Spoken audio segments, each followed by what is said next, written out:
want to hear about an invention I made up today? Let's hear it. Okay. Is it patented So, yet?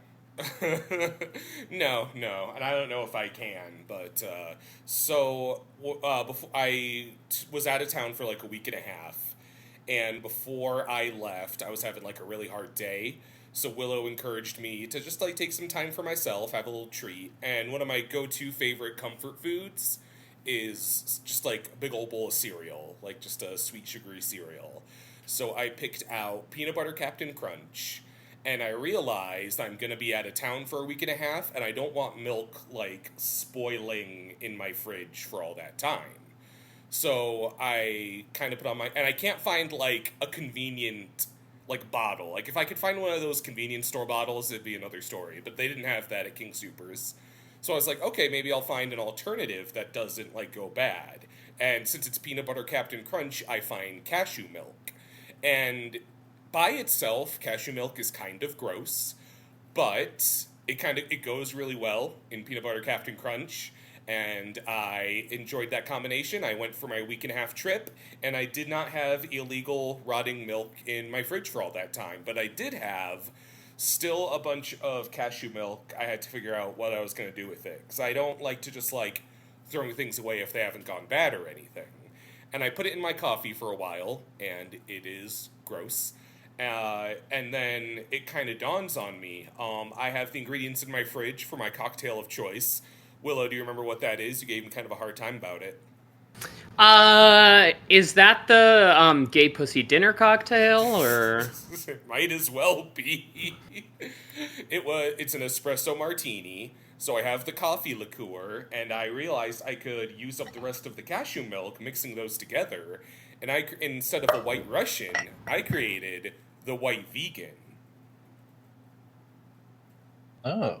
Yeah, pretty good, huh? The key is Ta- the cashew milk is gross, so I can't taste any of it among the coffee liqueur because it's a very strong flavor. So win-win. I got rid of it. Well, Well, so here's the thing. Yeah. It's a pretty simple idea, Uh-huh. but I think that this is an idea that could really propel on its marketing. So you Okay. see, like, if you're using cashew milk, like, not a lot of people know about cashew milk. Like, they don't even know Yeah. that it exists. But if it's the key ingredient in your little invention here, The what white you need to vegan. do, yeah, in the white vegan, what you need to do is you need to start a marketing campaign whereby you introduce Cashew Chan, which is an anime girl with huge milkers to really sell just how much everybody wants cashew milk. And if you can do Well, that, I think it'll really feed into it. I think that would raise a lot of because I think like alternate milks, like almond milk and cashew milk, use like an exorbitant amount of water. Like they're kind of bad for the environment.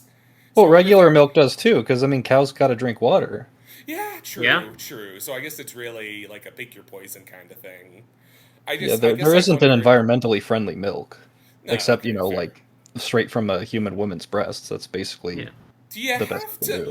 We haven't even played the opening yet, and you're all in on I'm it. just saying that in terms of environmental damage, the least Let's say hazardous hypothetically. one.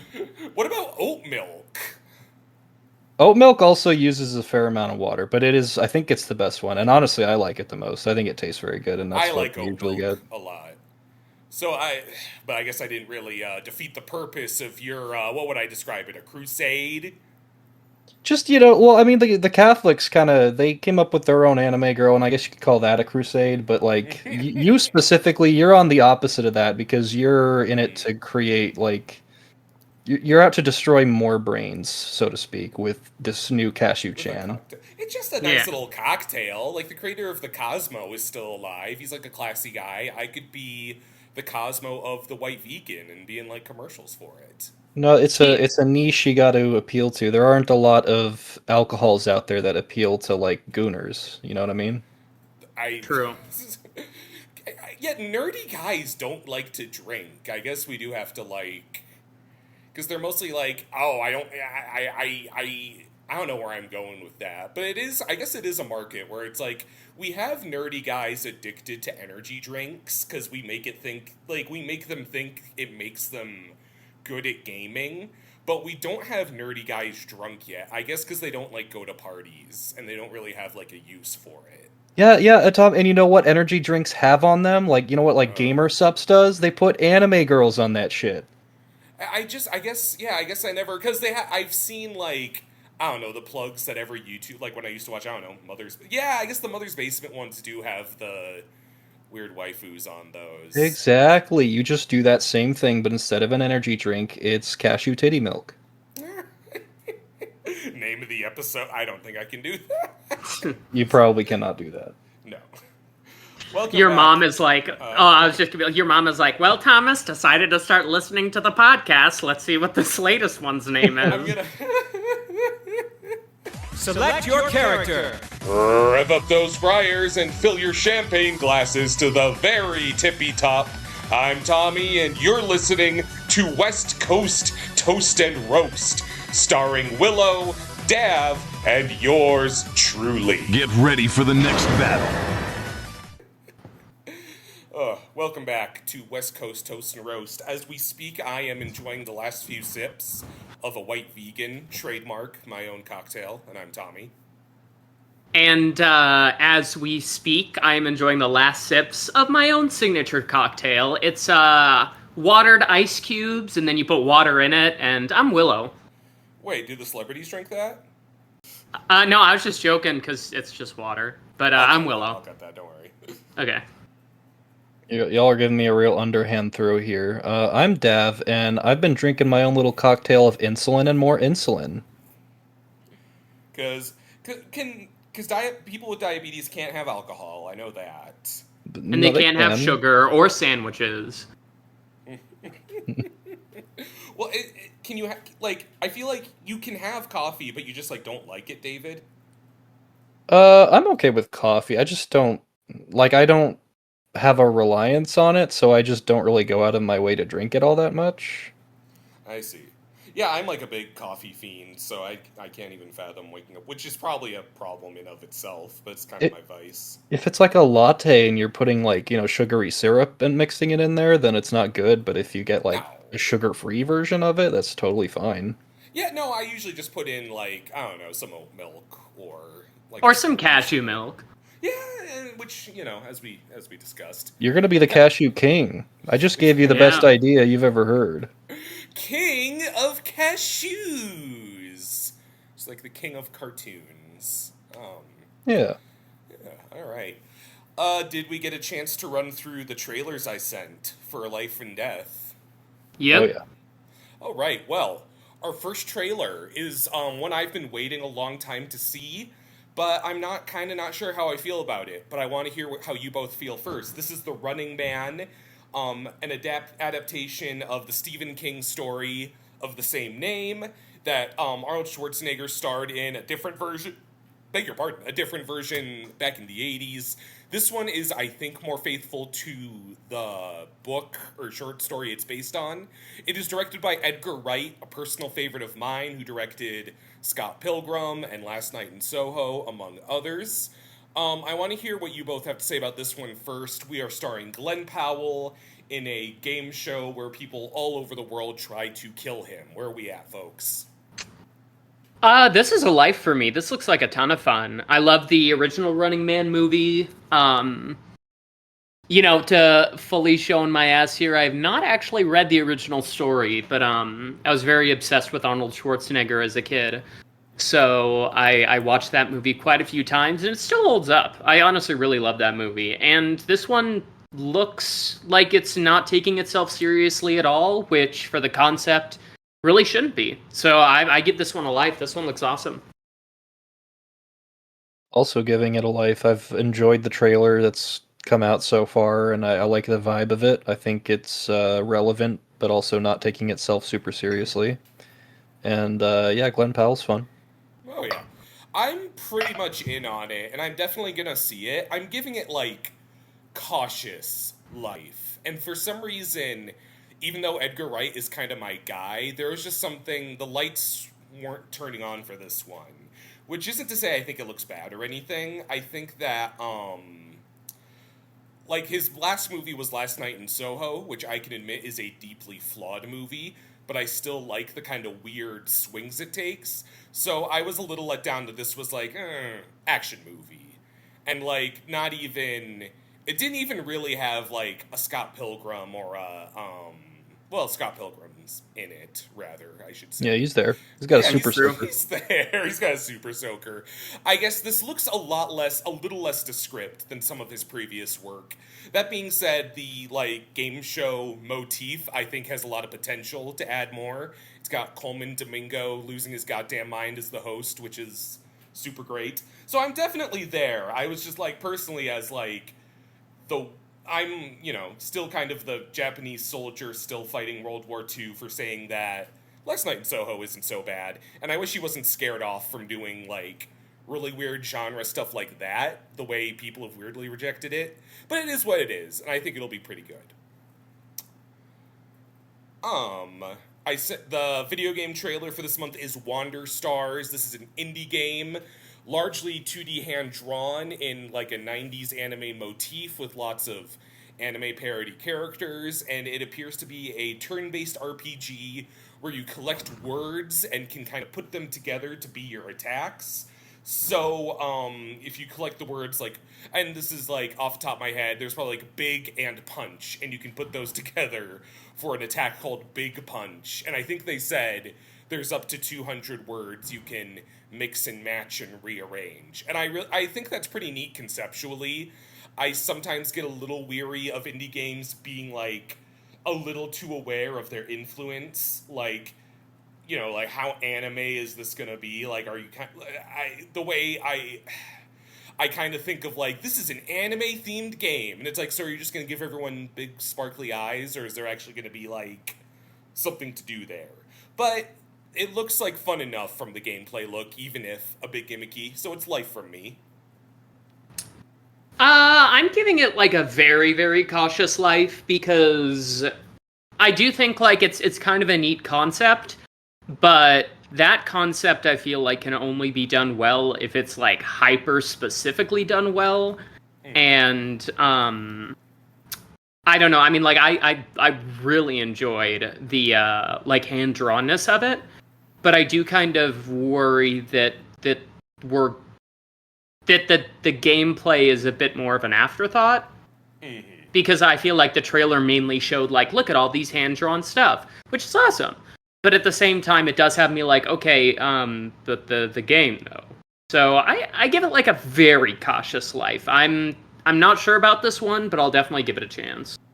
And it is like, if you can make up your own attacks with all these words, how hard could it be? Yeah. Yeah, I'm in a kind of a similar boat, but I do think it looks good, and I think it's, like, it looks pretty high effort. Like, as far as your concerns about it not fully paying homage to the genre that it is clearly pulling from, and the era that it's clearly pulling from, I think that they are putting in a lot of work with the art and the animation that would kind of settle that for me. But yeah, the gameplay I'm still not too sure about. I think I need a little bit more to really be sold on it, but I'll still give it a life. And I think I heard about it at Summer Games Fest like a year ago. So it is, like, it's been in the oven for a while. I certainly don't think it was rushed. So I think it definitely deserves some benefit of the doubt there. I think it'll probably be pretty good. That brings us to our TV trailer, Women Wearing Shoulder Pads. This is an animated series coming to Adult Swim. I believe it is all in Spanish, and it's all stop motion. And I maybe just like the Adult Swim of it all, I kind of got the same, not the same feeling, but it feels like it pairs well with Common Side Effects in that it's not necessarily Adult Swim in the sense that it's nothing but sex and blood everywhere. It's just like, you know, something for, you know, a more mature audience, and it's maybe a bit trippy, and like the visuals look really far out and cool. So that's like a pretty strong life from me, just based on that.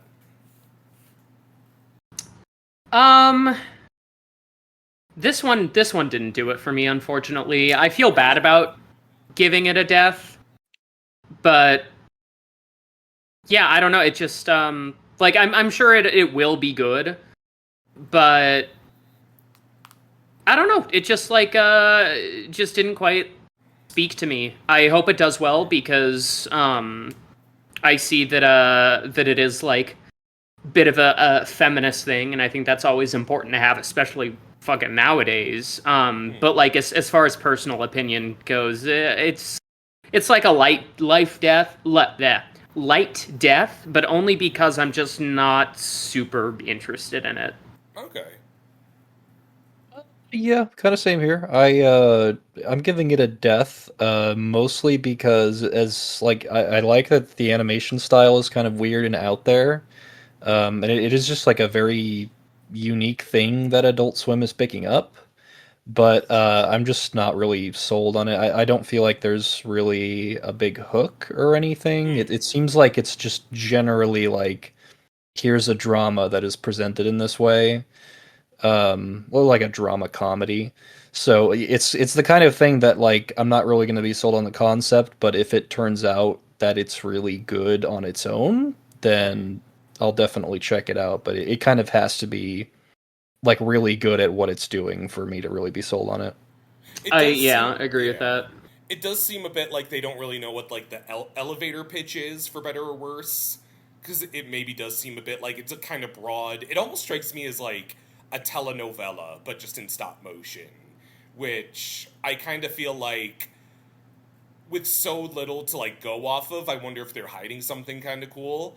But I also do agree it doesn't give you much to like really chew on. Yeah.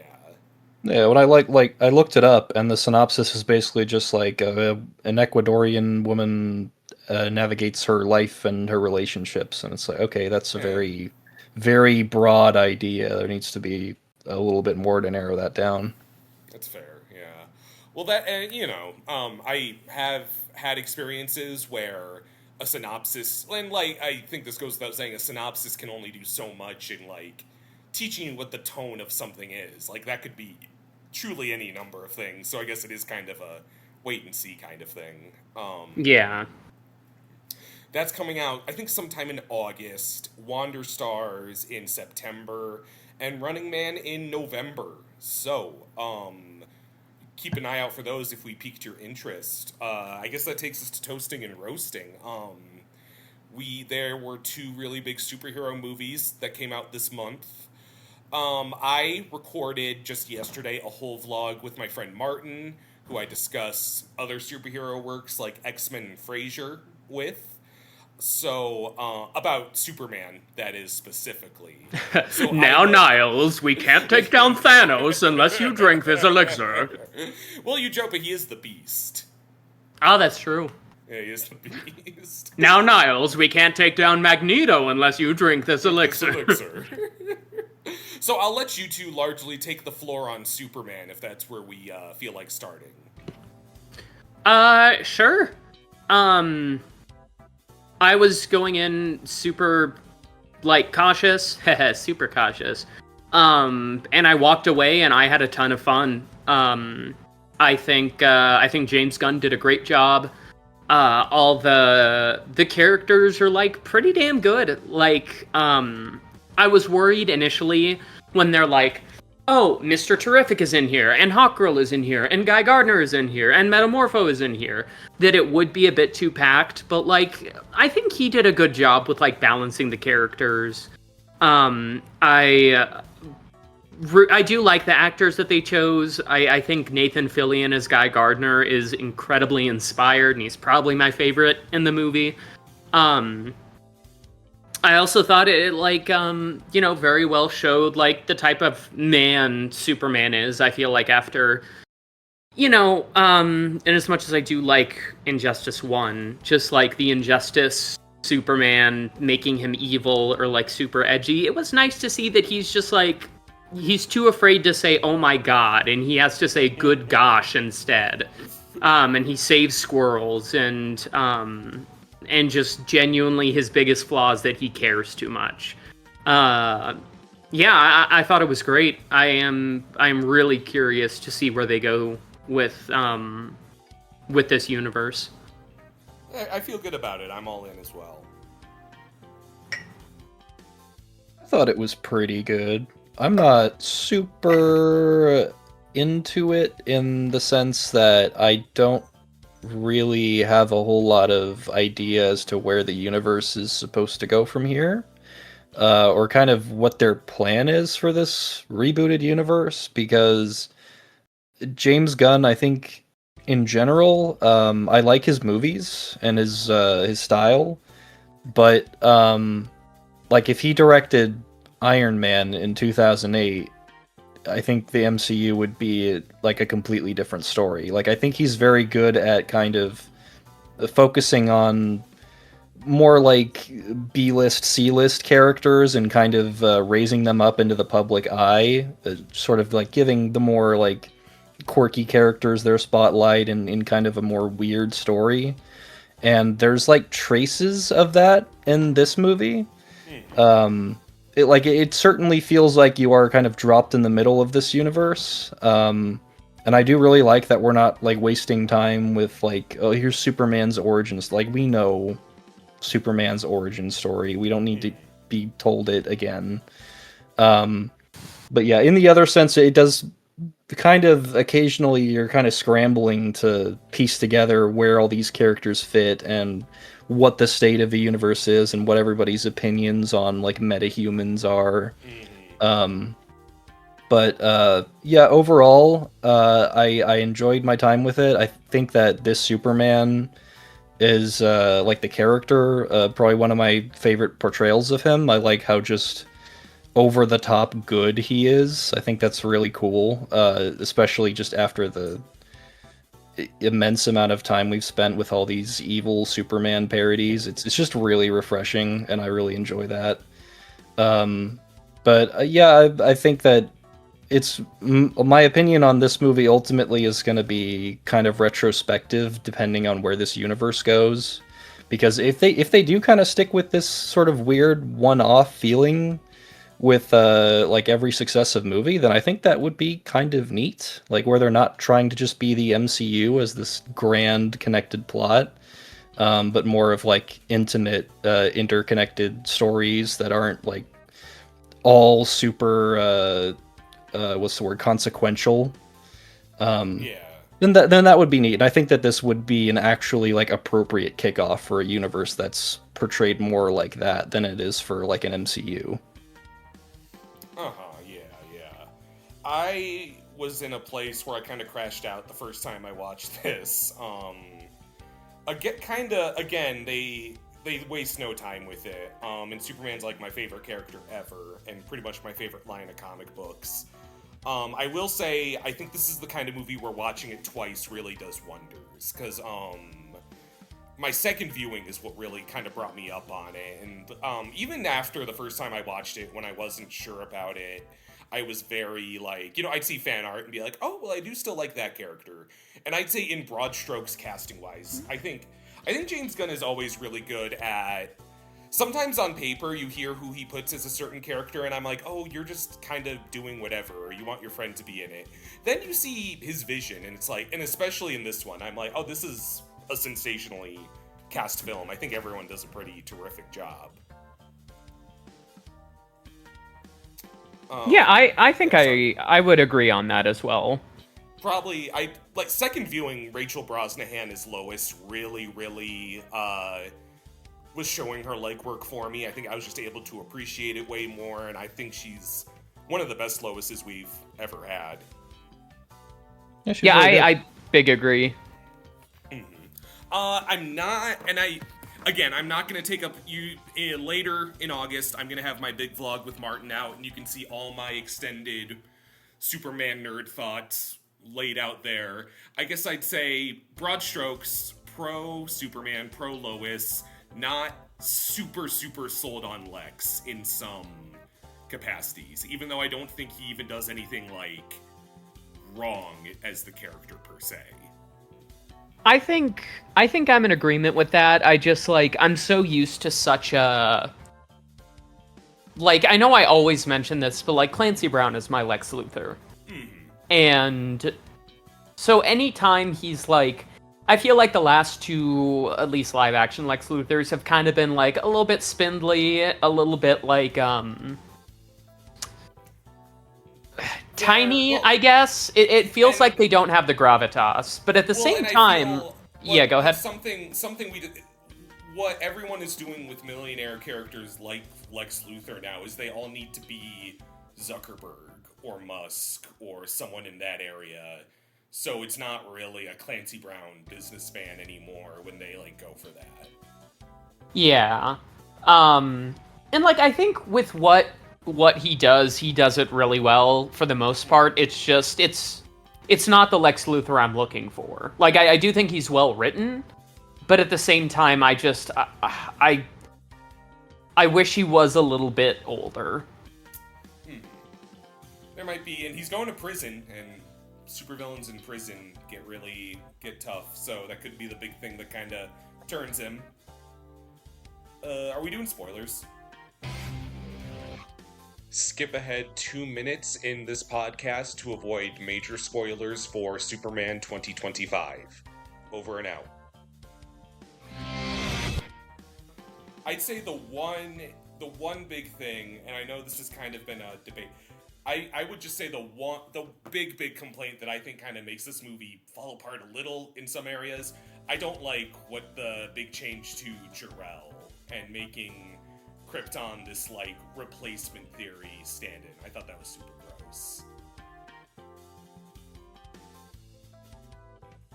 Yeah, I am curious to see where they go with that. If it was just like that family was particularly weird about it, or if it was either like a Viltrum situation, or what the deal is there. Yeah, and I guess, and publicity is weird because you have James and Sean Gunn being like, well, it's an immigrant story, and it's like, that doesn't make it sound like you like immigrants very much if you're afraid of where they come from.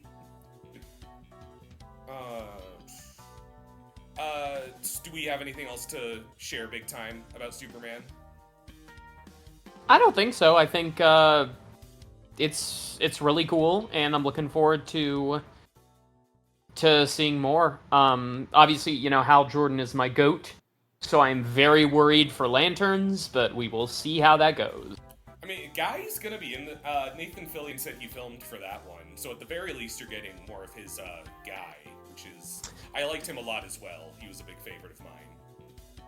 Yeah, fucking love Guy Gardner. Justice Gang as a whole really grew on me as time went on. I think they're so fun. Oh yeah, I really love the Mr. Terrific fight scene. Yeah, it was fun. Fantastic Four also came out, and it's been kind of paired with Superman, largely in, you know, like what I've been kind of refreshed about is that this one hasn't been Marvel versus DC pinned against each other, at least in the zeitgeist that I've observed. Even though it's both studios kind of pairing back and kind of going back to basics and being like, kind of clean slate, approachable characters, and some of our most recognizable characters, being Superman and Fantastic Four. And both kind of being a trendsetter in beating allegations that both have had. Superman being a really bright and cheery movie compared to, you know, Man of Steel and all that more dour Zack Snyder stuff. And Fantastic Four really wanting to kind of prove itself in way of production design and character writing, things that people have been complaining about Marvel for a long time. I think I like these movies about equally. I gave them both like a 7. I think that Fantastic Four ultimately has maybe higher highs and maybe kind of lower lows. I think the things they do with the main four, the titular Fantastic Four, are brilliant, and I was skeptical of the casting for a while, the more we learned about it, but the more we actually saw them in action, I thought they were, like, out of this world, and it was exactly how I would want to envision those characters. Yeah, I was also like, this casting's kind of weird, but I would say overall, I think they did a great job. I think in particular, I thought Pedro Pascal had too much charisma to be Reed, but he's a really good Reed in this. Like, he's clearly...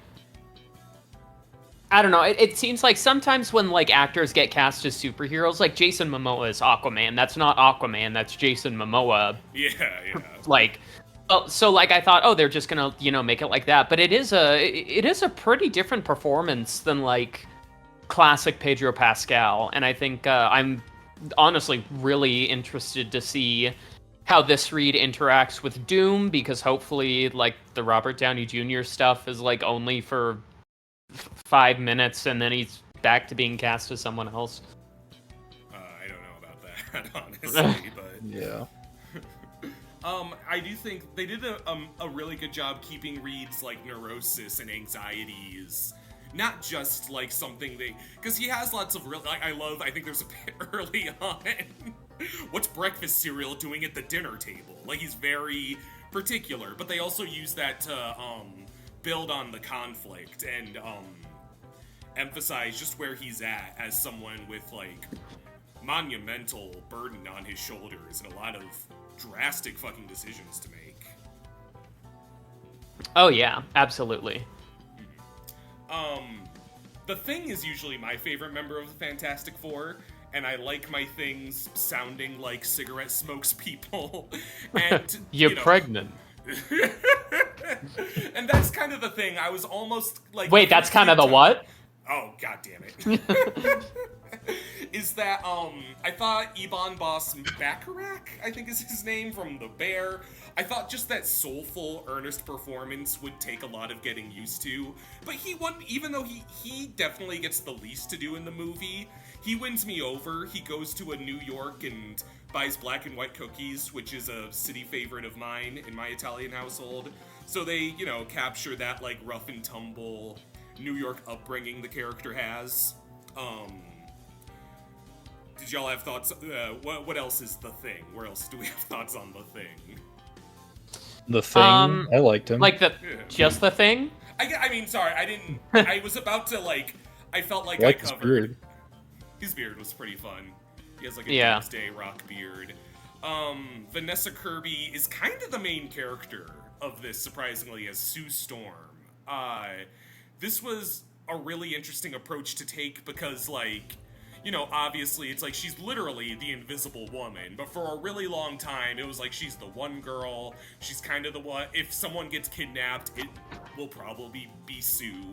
She's the Invisible Woman of the Fantastic Four, and as her comics history has developed, we learn she has a background in covert ops, and she kind of excels at bleeding into the background, which I think is something they wanted to play with and undo in this movie.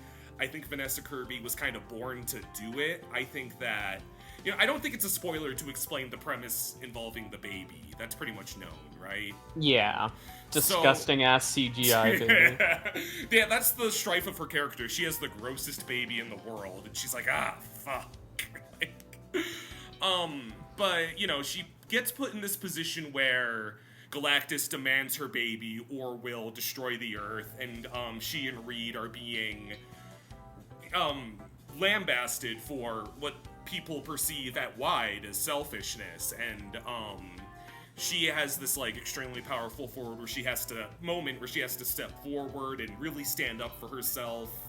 And I think Vanessa Kirby has like, she's obviously this stunning looking person with like the biggest blue damn we see them eyes you've ever seen, and she can convey a lot of vulnerability and a lot of like strength through her facial expressions in a way that she has arguments with Reed that I felt a little, I don't mean to be the guy super emotionally invested in, but they did a good job creating like a pretty realistic, like, oh fuck, that sucks that they have to discuss this. And I think she, being the mother of Franklin Richards, who's kind of the little baby MacGuffin of the plot, she kind of carries it in a way I was super impressed by. Yeah, I think Sue was pretty good, especially with like the ending. I felt like that was a really powerful moment. I guess I like the idea of that ending for her. I do feel a little like, in execution, it's a little like, and then she does her powers more, and then she does her powers more, you know what I mean? Like, Yeah, I kind of, it's because my overall feeling of the movie is that it has like among the strongest first half hour of any movie in the MCU, and it just kind of slowly kind of just tapers off from there. It gets a little bit worse and worse, and then the ending, I just didn't really like it. I think that ending, and Willow, I know we're gonna butt heads a little about this. I think their version of Galactus is kind of terrible. Oh, I don't agree with that at all. I really liked what Galactus was. Galactus, and I don't like to say in the comics, they're like, because there's been a billion comics of every character. So obviously I'm going to look like a hypocrite if I say in broad strokes in the comics they're like this. I try to say, I'm trying to break that habit, but in an idealized Galactus, I feel he's a force of nature. And they kind of play lip service to that. The Silver Surfer's like, there's no evil to Galactus, there's only feeding. He hungers. But he also says things in this movie like, I will devour your planet while your sun watches. Just to be like a spiteful dickhead. And, I think that his chemistry with Reed Richards as Nemesis is that Galactus is, like I said, a force of nature. He is... As a destroyer and a cleanser, he is kind of a necessary part, if a destructive one, of the galactic ecosystem, and Reed on some level understands that, and doesn't really defeat him so often as he circumvents him. The first time he beats Galactus, they don't win. He just figures out how to replicate his ultimate weapon and point it right back at him. It's a matter of, negotiation and outsmarting him, really. Whereas, and I, kind of vague spoiler. Skip ahead 15 minutes to avoid spoilers for Fantastic Four First Steps. Over and out. How they resolve Galactus in this movie is not... It doesn't strike me as that. It's kind of a sloppy, beat the supervillain kind of thing that kind of left a bad taste in my mouth. It's like you've seen it before. It's the same final act that most films in the MCU have. It doesn't have to be... It could be any other villain. Which, and I think that's unfortunate, because, they do a good job building him up, but in execution, I just was not convinced this was, there is nothing resembling a fight that any handful of superheroes wins against Galactus. I just think that was disappointing. But I want you to have the floor for a sec.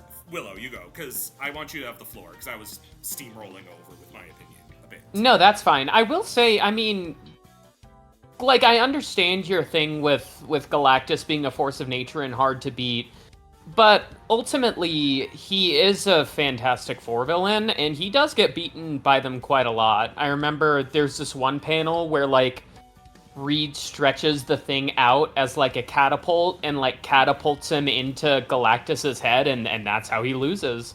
Which is why I say in broad strokes, I can't say every version, but I do think it's kind of a wasted opportunity to go with just that less curious version of Galactus that can be beaten by conventional means, I understand that. I feel like... I don't know, I guess, for the story that it is, I do like that they went with this Galactus, because in the end, they didn't really defeat him, they just kind of pushed him somewhere else. And I like that. Yeah. And I was saying that this Is that a spoiler Galactus. time? Yeah. We're in spoilers, yeah. There's a I feel like this Galactus is the Marvel vs. Capcom 3 Galactus, and I really like that. I know in the movie he says something like, "Oh, clever bugs" or something. And I remember in Ultimate Marvel vs. Capcom 3, he says something when he's dying, "I must now squash you like the bug you are." One of his intros is, "You are not unlike an ant fighting the sun." Yeah, which, I feel like that was kind of the vibe here. And I like that a lot. I thought, he was spiteful, and he's definitely less so a like he's definitely more so a guy with a curse than a force of nature, and I do think that's interesting. You know, I think like especially the fact that like he is so mad at the Fantastic Four because he has been doing this planet eating shit, which he was pretty much forced into for years and years and years, and then he's like, hey, can you give me a fucking break? I am so tired of this. And they're just like, I don't think so. Like, I might be a little pissed too. I do think that, I guess that is kind of the thing, is that more of that I almost feel comes from Silver Surfer's exposition of him than Galactus himself. Whereas, and I think they kind of do a good job doing that Spider-Verse thing, where it's like such a vulnerable thing to want, where like if I was a citizen of Earth who is strangers with Reed Richards, I'd be a little like, yeah, I know why you don't want to give up your kid, but we're all gonna die here, what are we gonna do, you know? But that's also so bottomlessly callous to say. Like, you can't then put yourself in the shoes of Reed and Sue and be like, I just want my son to be safe. And I think that's a really amazing, like a vulnerable place to tell that story from. And I hear you and agree with you on how they gave Galactus that burden. I just wish with all that emotional vulnerability they gave the heroes, I think a little more time and elbow grease in that regard could have been given at least to Galactus. Not to say he's, like, in the comics ever a nice dude. Like, I wouldn't call him reasonable, but, you know, I just think he's way more complex than they paint him in this movie. I think that's fair, too. And, like, to be fair, it is just one movie. And, like, I think if Galactus comes back, I would definitely be interested to see, like, more of Galactus as a person. But like I thought this Galactus was great. I thought the design was perfect. The scale was really good. He wasn't like, because I do like, you know, bringing him back to Marvel vs. Capcom 3, but like, you know, when he devours the Earth and it's like kind of between his hands. I like that scale of Galactus, but I also like that Galactus is just kind of a huge dude. But well, he can change his size. I think when it's feeding time, he can like make himself a little bigger. I think it is a lore bit that he can make himself big relative to his surroundings. So if he is talking directly to Reed Richards, he will be maybe the size of a building. If he is addressing the entire planet, he can like wrap his hands around it. That makes sense. Yeah. Yeah. And I know like that was interesting though. Because I don't think he changes size in this movie at all. I think, and the way that they address him, like eating the planet, is just like the ship destroys it and feeds him. And pumps it into the... The ship, like, looks like Unicron, too, which I don't know if that was intentional, but it's kind of a cool little parallel. Oh, you know, I didn't pick that up. I was like, when I first saw it, I'm like, oh my god, it's the Cloud from Fantastic Four, Rise of the Silver Surfer. So I don't... It probably is Unicron, but like... For a minute, I was like, are they referencing that? What the fuck is going on? The cloud of...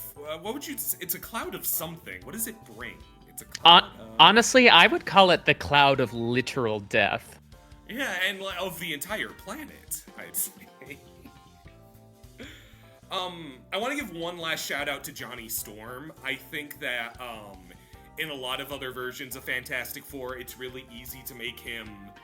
Like, well, he's the comedy relief, and enough said. He'll just say something funny now and then, and we don't need to do much else with him. But they did, I think, and he still is, like, kind of the Michelangelo and kind of a goofball. But, they kind of link him directly to Silver Surfer in that he seems to have feelings for her, and outside of that, just, like, a really broad curiosity. He's definitely not stupid in this movie. He... has his, and I like, they paint his ingenuity as so different from Reed's. Like, there's time where he wants to help Reed Richards in the lab, and he's like, oh, fuck no, get out of here. But they have him contribute intellectually and emotionally in ways I never would have suspected the MCU would with Johnny Storm. And I'm kind of dreading the Russo brothers to get their filthy mitts on him and, like, I don't know, write him the way they wrote Drax and Star-Lord in Avengers. Yeah, no, I really enjoyed this version of Johnny Storm too. I think I would say Joseph Quinn as Johnny Storm. I was honestly more worried about than Pedro Pascal as Reed. That being said, I thought he did really good. I like how he was like, spoilers again, but like very willing to like sacrifice everything just for the people he loved. Oh, totally. He's not like I almost wish they went for it, because I don't know off the top of my head if Johnny Storm has ever become like a herald of Galactus, but like girlfriends of his have, and he's very closely associated with that role. And that was kind of my issue with this ending, is that I kept expecting something to really stick. Like, I think Johnny Storm's going to become the new herald, or I actually kind of thought Sue Storm was just straight up dead, and maybe the Russos were going to do some fucked up Gamora stuff from another universe to put her in the Doomsday. And I also kind of walked into this movie, maybe I'm insane for ever suspecting this. I thought this was going to be Galactus wins and the Fantastic Four escape to is it 616? That's the main MCU. That's 1999-99. Thank you. Which probably I'm a little demented for expecting such a thing. But Well, I thought the same thing. Yeah, I was like, because I think that made the opening of the movie more interesting for me, because I was like, oh, it's like this silly comic book world that is technically being eviscerated by the existence of the MCU. Like, that's kind of interesting.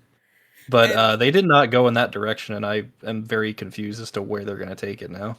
Yeah, and like I think especially with like the Thunderbolts post-credit scene, I was like, oh yeah, this world isn't making it out. But now I'm sure they'll just like get a message from this and be like, it's me, it's Shang-Chi. I need your help, Reed It's gonna be Richards. something related to Doom.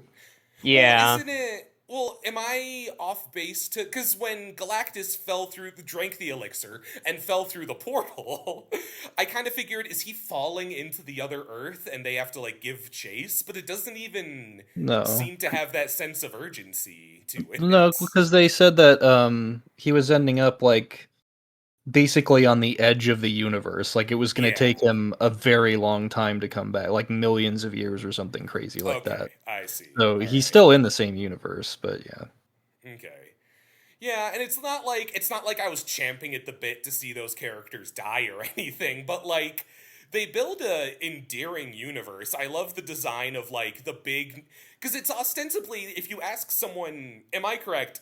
If you ask someone in this world what year it is, they probably say something like 2024, but everything just stayed kind of retro-futuristic, so they have big Times Square monitors that look like 50s boob tubes, and I love that. I don't think so, and I think my main reasoning for that is because at the very end, she's reading Franklin the Very Hungry Caterpillar, which would be like a brand new book when this takes place. That's true. That's fair. And I guess I think like, it's intended to be like the 60s. And Red Ghost being kind of present implies they're in the Cold War, because he's like a Soviet-coded villain. But, you endear us to like Natasha Lyonne's school teacher and Paul Walter Hauser as the mole man, and do a good job at that, and then they're fine. Where I was the whole time like, I'm gonna be so fucking sad when I realize they're dead, and they're kind of just okay. Which, again, I'm not like a masochist looking for angst that way, but it did ring kind of hollow when the stakes were so high, and it kind of felt like they fixed it. And it's like, oh yeah, and Doom is here. Yeah. It was like less destruction than Avengers 2012. And I was like of the mind of like, okay, either Galactus has to win, consume the Earth, and the Fantastic Four escape to 1999, and that could possibly set up like, okay, Galactus will eventually follow them or something, and that would be neat to see him like in the proper universe. Either that I was expecting to happen, or they defeat him, but in the process they have to for whatever reason, have to go to 1999 themselves. Yeah. Just like knowing that they saved their Earth, but having to be completely away from it now. Maybe And they save their Earth, but I don't know, Galactus still manages to cause a bunch of collateral. The people of Earth are like, fucking, this is because you were selfish with your baby. I lost whoever else. And it gets to a point where, and obviously that's not them being like, oh, I'm scared of the people mad at us, let's leave. Something like that, that's actually like really difficult, compels them to somehow seek another universe. I don't know. yeah, I was hoping at the very least to find out why they're in the other universe now. Like, I don't really mind that this is like a one-off universe and very self-contained, but with all the setup they've been doing and the fact that like Avengers Doomsday is not that far off, we're not gonna get a whole lot more context. I'm just like It's not pretty Avengers disappointed. Doomsday. It's not far off physically, but like Kevin Feige's listening to this podcast and like writing things down. Like, fuck, okay, this could go in Act 3 because I think everyone they ask about it, they're like, "So what's gonna happen in that movie?" And they're like, "We're filming a movie." Oh yeah. Well, I mean, I think it's been said that they're making up Doomsday as they go along. Like, I think the original Mystique actress, they were like, "Are you done filming?" And she's like, "I don't know. They're not done with the script yet." And that's fucking insane to me. Is it out next summer? Maybe? I think Is so. it? I thought it might be like 27 or something. Well, let's see. Avengers Doomsday. If it's next summer, I think. I don't think no it's matter what happening next. There's no way it's coming out in a like year. oh man, well, because Avengers 2026. That's what. December 2026. Okay, so like year and a half. I still Yeah, think it's so- getting delayed. I don't. That doesn't sound right to me. I could, yeah, I don't know. They're making, and this movie comes attached with the teaser for Avatar: Fire and Ash, which has been the big Christmas hit for Disney. Not a lot of times, because there's only been two, but it was an astronomical hit with Way of Water a couple years ago, and I think lightning will strike twice, and it'll be a similar moneymaker. I think positioning Avengers Doomsday as like an Avatar level event is a big fucking mistake. I don't, because like coworkers go see Avatar. I don't say that with like ire in my voice. I just say people that there's no way are keeping up with every fucking Disney Plus series to see Avengers Doomsday are gonna turn up the way they turn up for Avatar. People turn up to any movie that's called Avengers. Yeah. Like the movies that are Yeah. actually called Avengers generally do very well. Like at the very least, that's what people go and see over anything else. I think it's gonna do well, but it might overperform and underperform in like the grand. Well, no, because like I could also see it being kind of an overseas thing because they're very safe. The Russo brothers are good at like sanding those edges, so there's none of like the Superman concerns where things are vaguely political enough to be unpalatable overseas. So yeah, we're probably fucked. I would run through the streets naked in Glee if Doomsday just did like ate shit on landing, because it is just shaping up to be. I don't mean to be that who's like Marvel bad, but just like hearing more and more about it, it is just everything wrong with modern movie making, where we are just like laying down the train tracks as we need it and making shit up last minute and relying on fucking Robert Downey Jr. as Doctor Doom bullshit. Yeah. I think depending on how they market it, it's still probably going to do very well. I don't know if it's going to do as well as Endgame, but I don't think it's going to be too far off. Alright. Well, that's probably enough. I was going to say enough Doom posting, like Doom scrolling for one day, but that makes me sound like Victor Von Doom, who has the face of Robert Downey Jr. and is apparently going to like use that to his advantage in the movies, which... Fuck. Whatever. I don't know. Are we ready to start our rotation of toasts and roasts? Yeah, I'd say so. All right, Willow, as always, start us off. All right. So this past Monday, about a week ago, Jay and I went to see the Tokyo Ghoul Sink Your Teeth celebration, which was basically a 2.5 hour long cut together of the first season of Tokyo Ghoul. And it got me thinking about the manga. And Jay's like, well, hey, I have the manga. You should read it.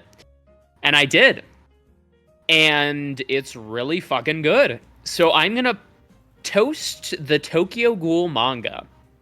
Have you read the whole thing already? I have not read which is like the time skip, but I have read the base Tokyo Ghoul. And I think even if I didn't read I would still feel the same way about it. Okay.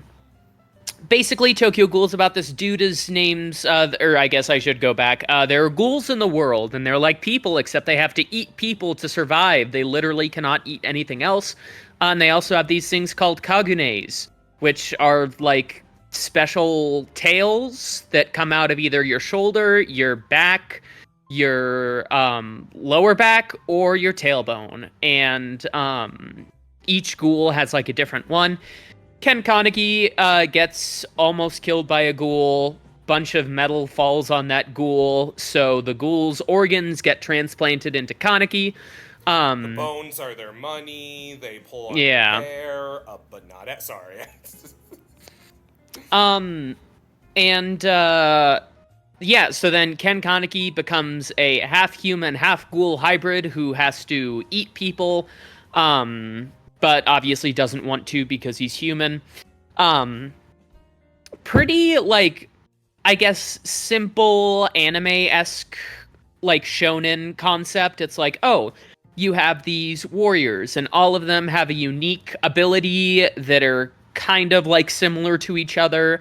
Kind of like how, I know this is, like, a bad comparison, but like, you know, in Fairy Tail, they all use magic, but they use different types of magic.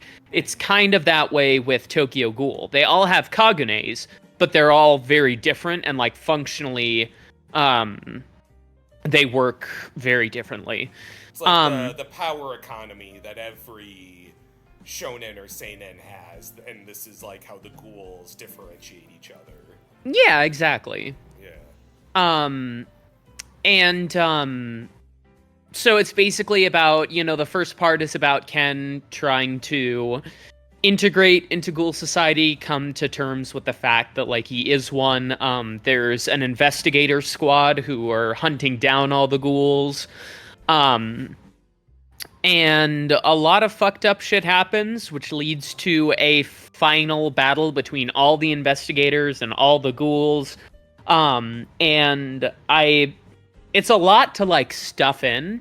The best way I can describe it is the characters and, like, developments and plot twists of this story gave me similar feelings to how I felt when I, like, watched Attack on Titan, which is a very high praise. I was gonna ask, because it does kind of, like, I feel like both of those series are kind of seinen horror first, but fold in a positive way into like a shonen battle format. Even if it's more like, even though it's hard, I imagine it's harder to call them battles when it's more like monster encounters, ? Am I making sense there? I think I know what you mean. In this, it is, like, very much battles, because while the ghouls are, like, monsters, and some of them are, like, not less human, but, more, I guess, callous towards life than others, they fight very differently. Like, there's, through a long chain of events, Ken Kaneki gets a different type of Kagune that's, like, this really cool centipede design. The only downside is that every time he uses it, it basically makes him less sane. Which I really love. I really love abilities like that, where it's like, this is really powerful, but you can't use it too much, or this will happen to you. Big fan of that. But like, it's hard to explain without like going into each and every character. There are characters that show up in like the first few chapters that begin as like almost jokes, and by the end of the series I was like almost crying over them. It's a heartbreaking story. Not a single person is happy by the end of this. But everyone gets really good developments. All the ghouls, all the investigators are really cool. The artwork is really good. I think a lot of times when you watch an anime, it's like, oh, this is like, this is an important moment. And, it's just like kind of it's hard to say. I guess the best way I can say it is there's a scene in the anime where Ken is like, this is who I am. I have to be a ghoul. And in the anime, he's kind of just like gripping his head. But in the manga, he's like gouging his eye out and like ripping his skin off. And like the quality of the art never goes down. It's always really consistent, really good. The shading is really great. I'm a big fan of how the manga took itself and like the characters within. It is hard to like toast an entire manga because it was 14 volumes. It took me probably like, it's a long time to read, but I will say my favorites were probably, there's an investigator named Amon. He's like kind of the main investigator. He has a sidekick eventually named Akira, and she's really cool. The owner of like this coffee shop for ghouls ends up being like a top 3 most important character, and I really like him. I think because I watched the first season of the anime, and I think I remember them. That was like their safe, and it's like they needed to. Is it like the coffee has to be super super bold because anything that's not like human flesh, the ghouls can't even taste? Am I on the right track there? So the ghouls can only eat human flesh or coffee. I don't know if we ever get a reasoning behind the coffee, but like everything else tastes like shit. Yes, okay. They like a white vegan then. There you go. Another audience to market to. The ghouls. Yeah, there you go. Ghouls and the gooners. That's who this drink is. Yeah, G and G. But yeah, I really like Tokyo Ghoul. I know it's like, I think a lot of people get like the idea that like it's because it is like kind of a, early 2010s like Facebook anime, but like the sorry, this is proof that anime isn't just for kids. Ancient anime fan, Death Note Assassination Classroom. Sorry.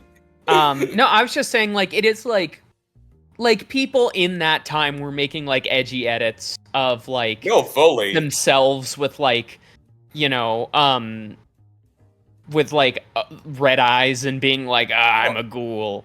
Well, you think that's crazy, but I knew a guy whose Facebook profile picture was himself sharing a carnival bumper car with Star Platinum. Like, get over yourself, guy.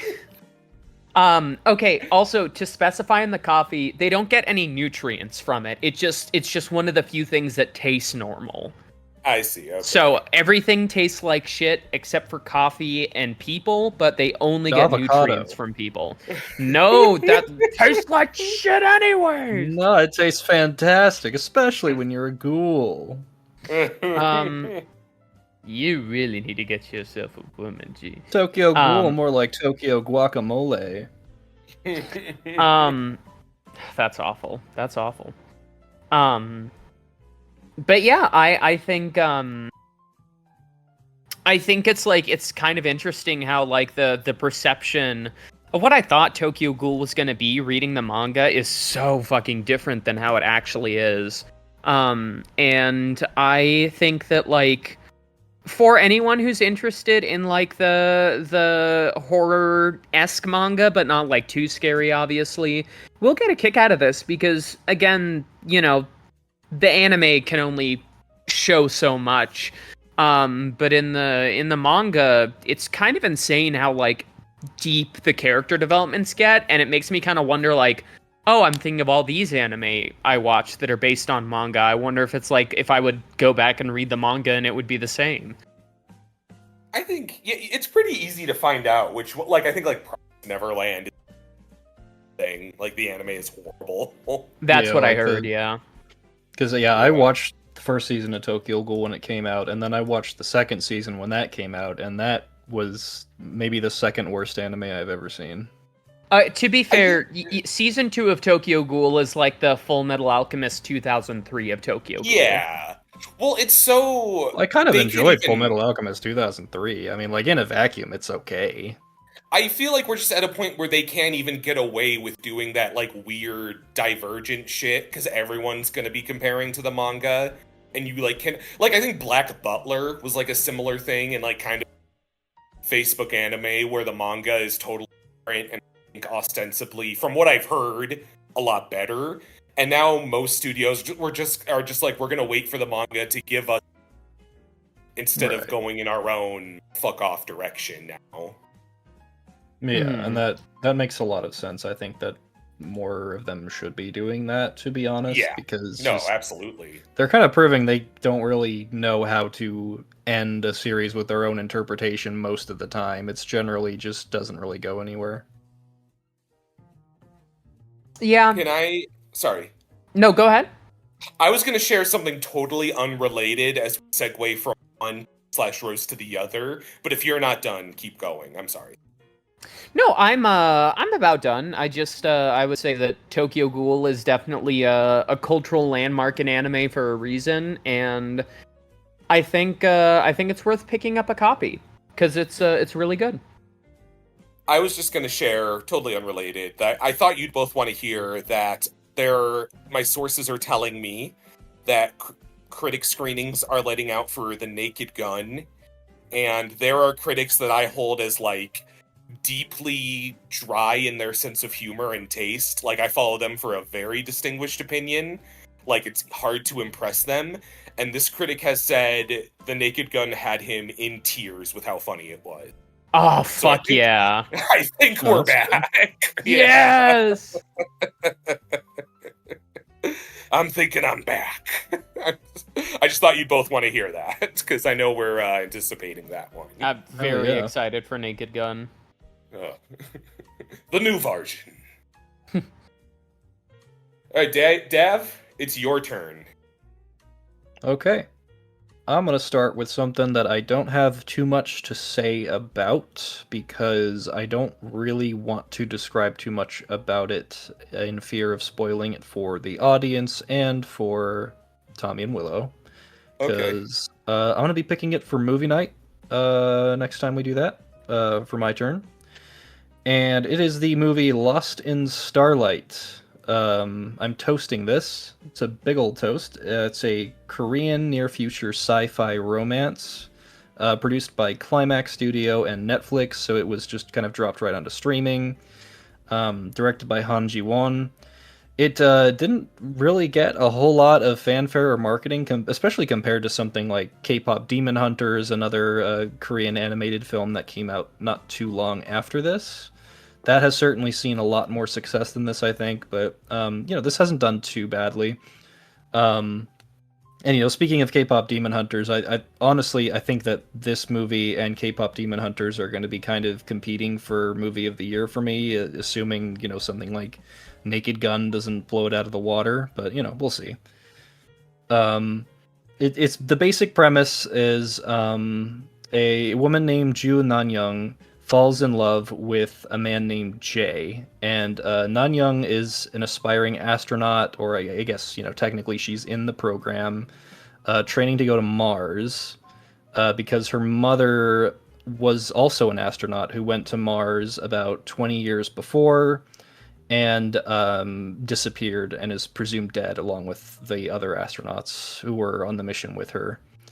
And as a result, her father was like completely inconsolable. He spent pretty much every minute of those 20 years just trying to make contact with Mars, just fruitlessly. And so he's got like his little like ramshackle like satellite and radio station and stuff. And it's overall pretty depressing in that sense. but Non Young really wants to kind of prove herself and figure out what happened if possible, and just kind of go to Mars and be the astronaut in her family who's successfully done that. And she falls in love with Jay, who's an amateur musician. He mainly works as a mechanic, but he's very passionate about his craft and hasn't been super successful. I think I've seen this one. He has a friend named Silent Bob, right? I think you need to be Silent Bob after saying that. Sorry. Tommy, no more talking. But no, Jay is not like a drooling, misogynistic, horny weirdo. He's a mechanic. He's a kind of a humble, blue-collar guy. Definitely well below a position like Don Young's, who's going to be, one of the first astronauts on Mars. Or I should say, one of the first Korean astronauts on Mars, I think, is like one of the things they kind of pinpoint there, because there was another expedition, but who knows what happened with that. But he hasn't overall been super successful. He kind of, lives in an apartment and has to do the mechanic job full time. But through a sort of crazy amount of circumstances and coincidences, they meet each other and ultimately fall in love. And it's a very cute story overall. But there is kind of this looming idea that, eventually, in the not too distant future, Nan Young is going to have to go to Mars, and that's going to be a huge difficulty that their relationship has to face. Not least just because it's like dangerous or anything, but them being completely separated millions of miles away from each other is just inevitably going to cause problems. Yeah. And I think that the story ultimately does some really cool things with that. And I think the less said about it, the better. It really plays with expectations a lot, and there's very clear inspiration from stuff like The Martian and Interstellar, and the animation is just beautiful. It's like the closest I could compare would be like a Makoto Shinkai movie, like Your Name or Suzume or something. Just very vivid, big, atmospheric, and certainly a lot of like space in the night sky. It's really, really cool to look at.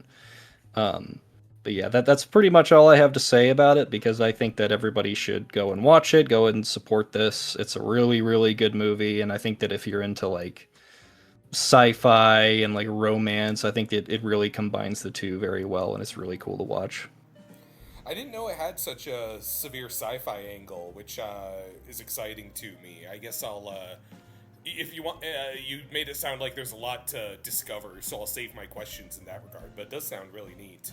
Yeah, the last act, I think, is very unpredictable. Like, you have this looming sense of dread about like what's gonna happen, and it's really hard to figure out like, oh, what exactly is going on here, and like how's the relationship gonna pan out? How is Nan Young gonna do on Mars? How's everything gonna go?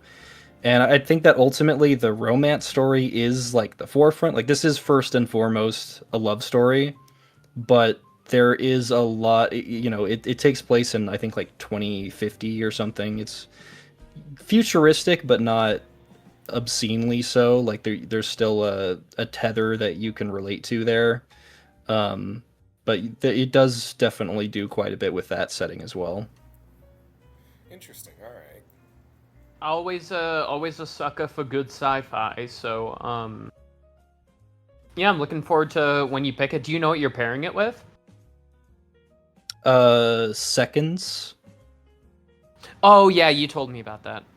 A film I've heard makes you happy. Oh yeah. You come out feeling like a polished dime. Woohoo! Yeah, my only real connection between the two is they both have sci-fi. Yeah. Do love me some science fiction. It's fair, it's all good. Should I take the wheel then? Yeah, really go check it out, Lost in Starlight, and I'll pass it off to Tommy. That is fresh on Netflix, which everyone can go hop onto in some way, shape, or form. Alrighty. I joined my dad and his side of the family for a trip to Chicago, and on my list of things to see in Chicago, kind of low key, has always been Galloping Ghost Arcade. It is by number of games the world's biggest arcade. So, there is one day where I take the train on my own to Brookfield, Illinois, which is a hour train ride north of the city or so, and I just end up in this quiet little neighborhood with this kind of unassuming looking arcade that is like bigger on the inside than on the outside. I was there for 3 hours and barely felt like I scratched the surface, and I was having the time of my life. And I think the big white whale I needed to see was a little game called Tattoo Assassins. This game only exists as an arcade cabinet at Galloping Ghost and maybe one or two other spots, because the owner of Galloping Ghost is this deeply eclectic collector of test cabinets and games that did not technically make it to full release. For whatever reason, they just did not click with test gamers. And so he has devoted his resources to preserving these games in their purest arcade cabinet form. So this is a game that never went wide. It only kind of exists as you can find an emulator for it online without really any trouble. But, like, the real deal on an arcade cabinet, kind of as intended to go to market, was, like, the thing for me. That will always mean so much more to me than, like, an emulator. So it was kind of, and, being a little fighting game nerd, I knew of this game. You can tell by looking at it, it was meant to ride the coattails of Mortal Kombat with live actors dressed up as the characters and photographed and digitized to be the sprites of the game. Except it is surreal and kind of dumb and, like, just, it's like if a bunch of high schoolers made their idea of a Mortal Kombat. In a way, I kind of come out feeling affectionate about. You can see why it didn't go to market. It's the gimmick is that every fighter has a tattoo that can come to life and spring off of their bodies. So everyone has a big magic marker tiger or lightning bolt or skull on their chest. And man, the characters, Willow, if I said the characters were created by Bob Gale, would you follow the significance of that? I know who Bob Gale is. The very same Bob Gale that wrote Back to the Future lent his creativity to creating the Tattoo Assassins. And that's maybe not the weirdest thing. Sting's wife is the character select screen for this game, because it is represented by a woman with all the tattoos on her back, and that is apparently Sting's wife. Though maybe the weirdest bit of casting is that my fighter of choice, Hannah Hart, she is a femme fatale-style burlesque dancer. She is played by Gretchen Stockdale, a Raiders cheerleader who was a witness in the O.J. Simpson trials around the time this game was made. That's excellent. Jesus, Bill. Jesus. So there was just this really bizarre kind of... the characters are weird, but in a way that they just feel very quintessentially 90s. One of the big marquee fighters is Carla Keller, who is supposed to be like a parody of Nancy Kerrigan. She's like a figure skater who was attacked by a rival and is looking for revenge. Just like weird, kind of in bad taste pop culture parodies like those. You've got the whitest man you've ever seen with a fedora with a feather in it playing a tomahawk-wielding fighter named Billy Two Moons, which I don't make of that what you will. And, I think that more than the game itself, I'm kind of praising the preservation. But even, I found YouTube, growing up, being the little fighting game freak, I'd find YouTube videos of emulators, and the audio was always, because it wasn't a fully released game, it wasn't finished, per se. Really, you can play the arcade mode and everyone has an ending, but sometimes, like, the wrong sound effect occurs. But this cabinet was, I think, and, you find videos on YouTube and characters have the wrong intro quote of another character or what have you. There was something really surreal about playing this on an arcade cabinet and hearing, like, the correct sound bites come out of these characters and, like, characterizing them in a way I didn't realize. And it plays like a kind of loud, like, kind of Temu Mortal Kombat. Oh, sorry. You okay? I was just... You okay? Yeah, everything good. Yeah. Okay, sorry. Okay. There's a bizarre mechanic where, before a fight, you choose one of your special moves. Like, it'll give you a few options between your different projectiles, and you can map that to one of your face buttons. So you I think, like, you get like, if I'm playing as Hannah, that was my character of choice, her tattoo's a big old spider, and her 3 specials are a spider web, a spider jump, and a spider sting. Like, just, And you pick one of those 3. You can always do all 3, but the one you're gonna kind of lean on, you can immediately map to your face buttons, which seems kind of redundant and kind of stupid, but I found it to be kind of a fun way to strategize, because I think the one you choose is a little stronger, and you get, like, a certain number of times you can use it. So you get a slight boost with the one you choose to map to the face buttons. This game boasts having 2,000 fatalities, and I think they only manage that because most of the fatalities are you do an input and your opponent turns into, like, a Burger Time hot dog, and it's really stupid. Man, and, they all look like they're in Spirit Halloween costumes. It's fucking strange. I think every fighter can pull down their pants and do a fart attack. I think every character has a finisher called a nudality, where you can take away your opponent's clothes. It's juvenile shit like that.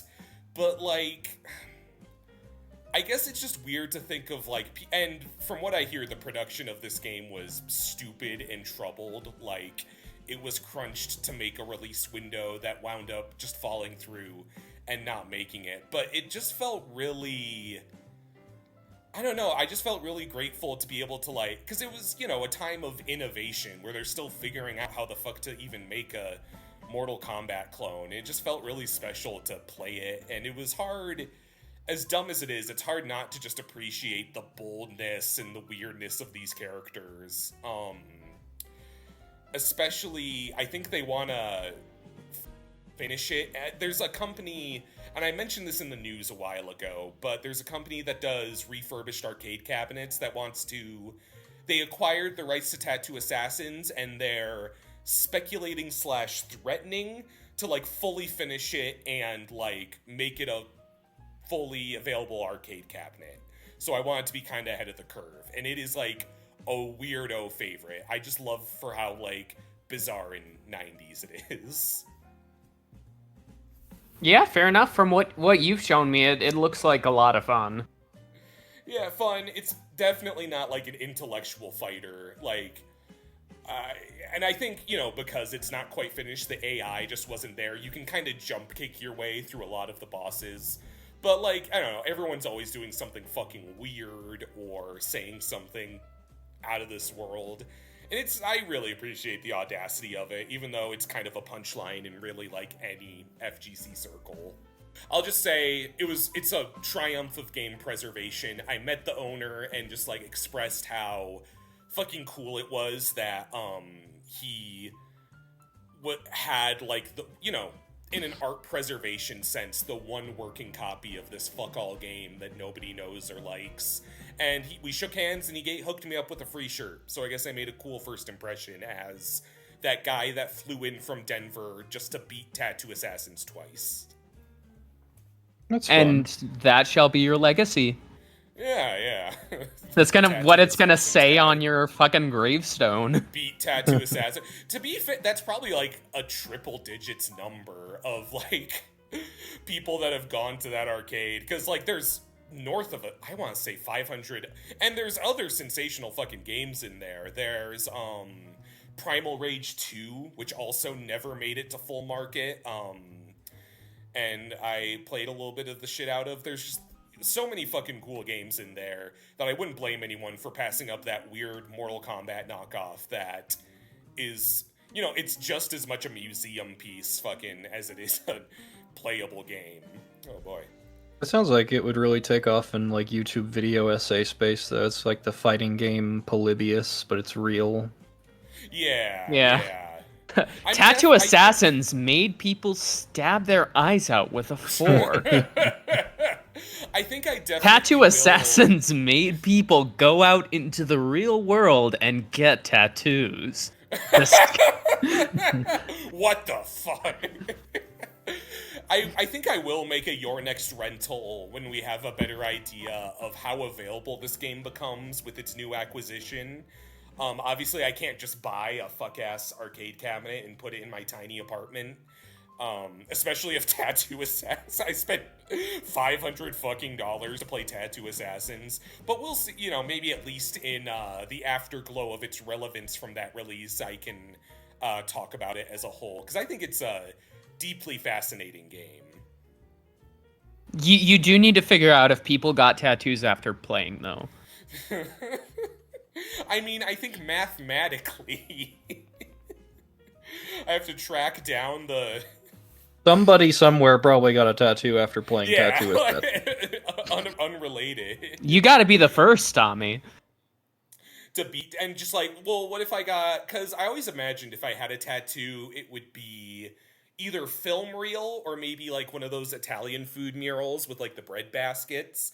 And either of those, if it came to life, like in Tattoo Assassins, would be like a really lame tattoo attack. Now, I feel like if you actually did have a tattoo, it would be like, ugh, time to bring out Benito Mussolini. What the fuck?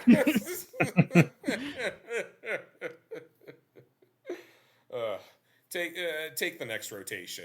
I don't want to. That would be an interesting concept, though. Like one of the Tattoo Assassins, they only got their tattoo because they lost a bet, and so it's something really fucking stupid. Like, it's my mom. It's a Harry Potter quote that just like springs off their arm. Gives the opponent gender dysphoria. It was a different time. I didn't know, and it's expensive to get it removed. God damn it, you know? No, the characters are like, it's a skull, it's a tiger, it's a spider, a rose. It's gonna be a maze. Are you saying like they're gonna change what their tattoo is because it's like initially a swastika? I'm specifically referencing the scene in Community where the guy has the Nazi tattoo on his chest and it's like a swastika and he's like, it's gonna be a maze. I feel like I saw once like a guy with a big heart tattoo on his arm, and there's like three girls, it says like Anna, and then like a line through it, and then it says like Chloe and a line through it, then like two more girls' names, then it just says Mom and a heart around it, and it's like, oh yeah.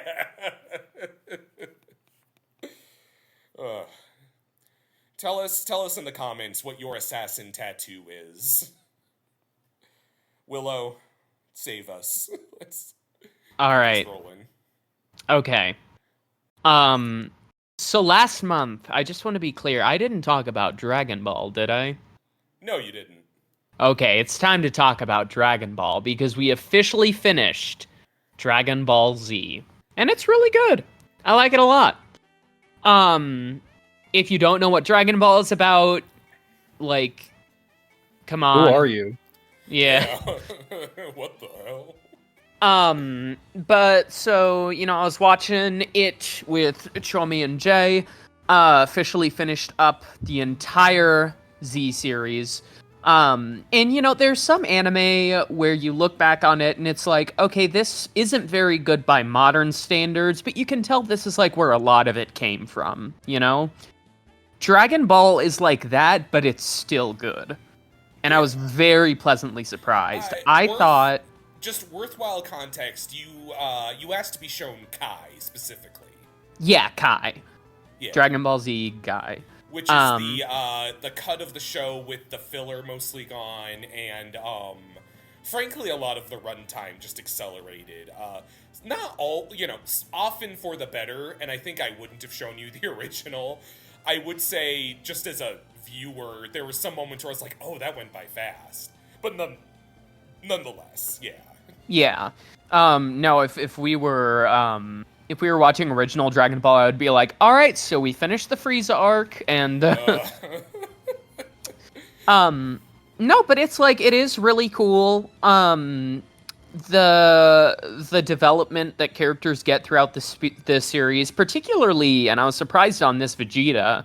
Yes, is Vegeta's really my good. guy, and I was like the whole time like, just give him, because like, I know we had kind of the battle, not the battle, but just the struggle of like, you asked multiple times, how does Vegeta redeem himself from this?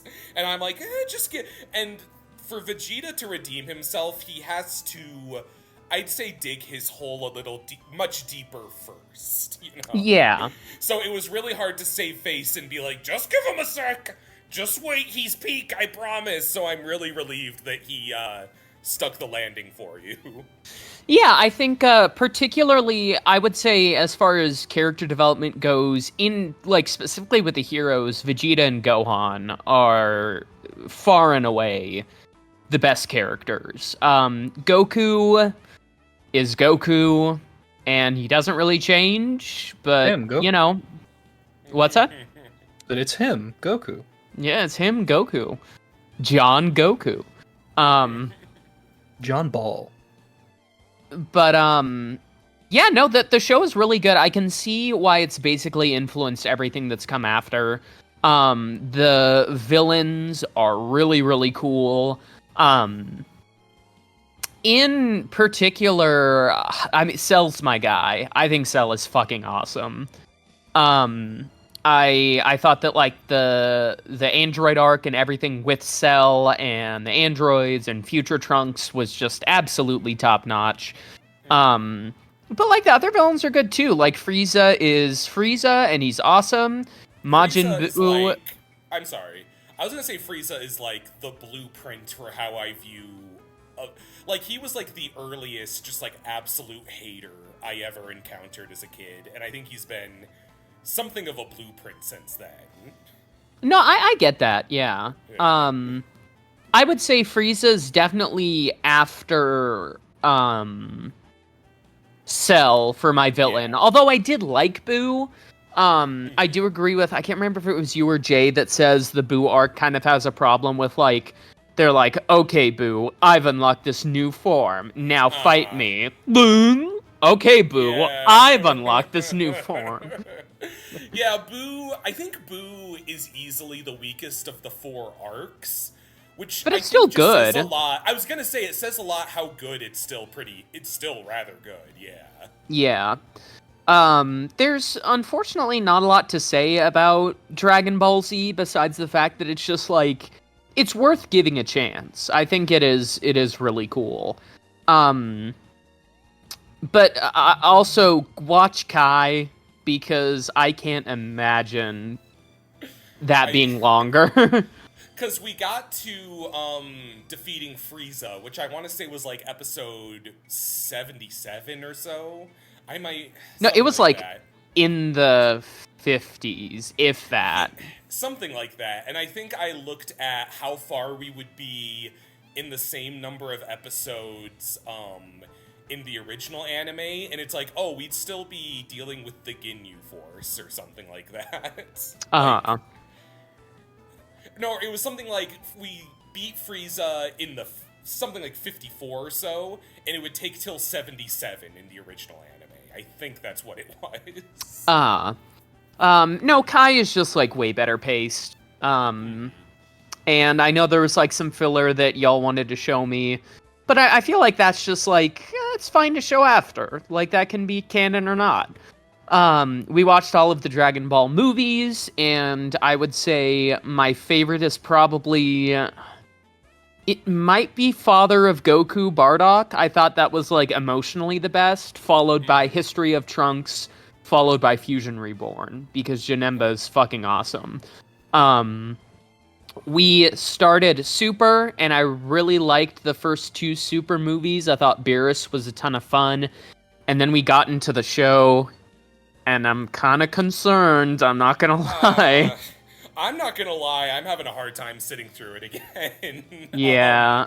I imagine no matter what, you want to make it to, like, the Tournament of Power, huh? Yeah, I want to, like, meet all the characters that are in, like, Fighter Z. Sure. Now, but, like... I'll brave the storm with you, but, like, the more, especially back-to-back with, like, the original Z, I was like, oh, like, I want to make... Super was, like, a pandemic watch for me. Like, I watched that. I, for a long time, skipped Super, sorry.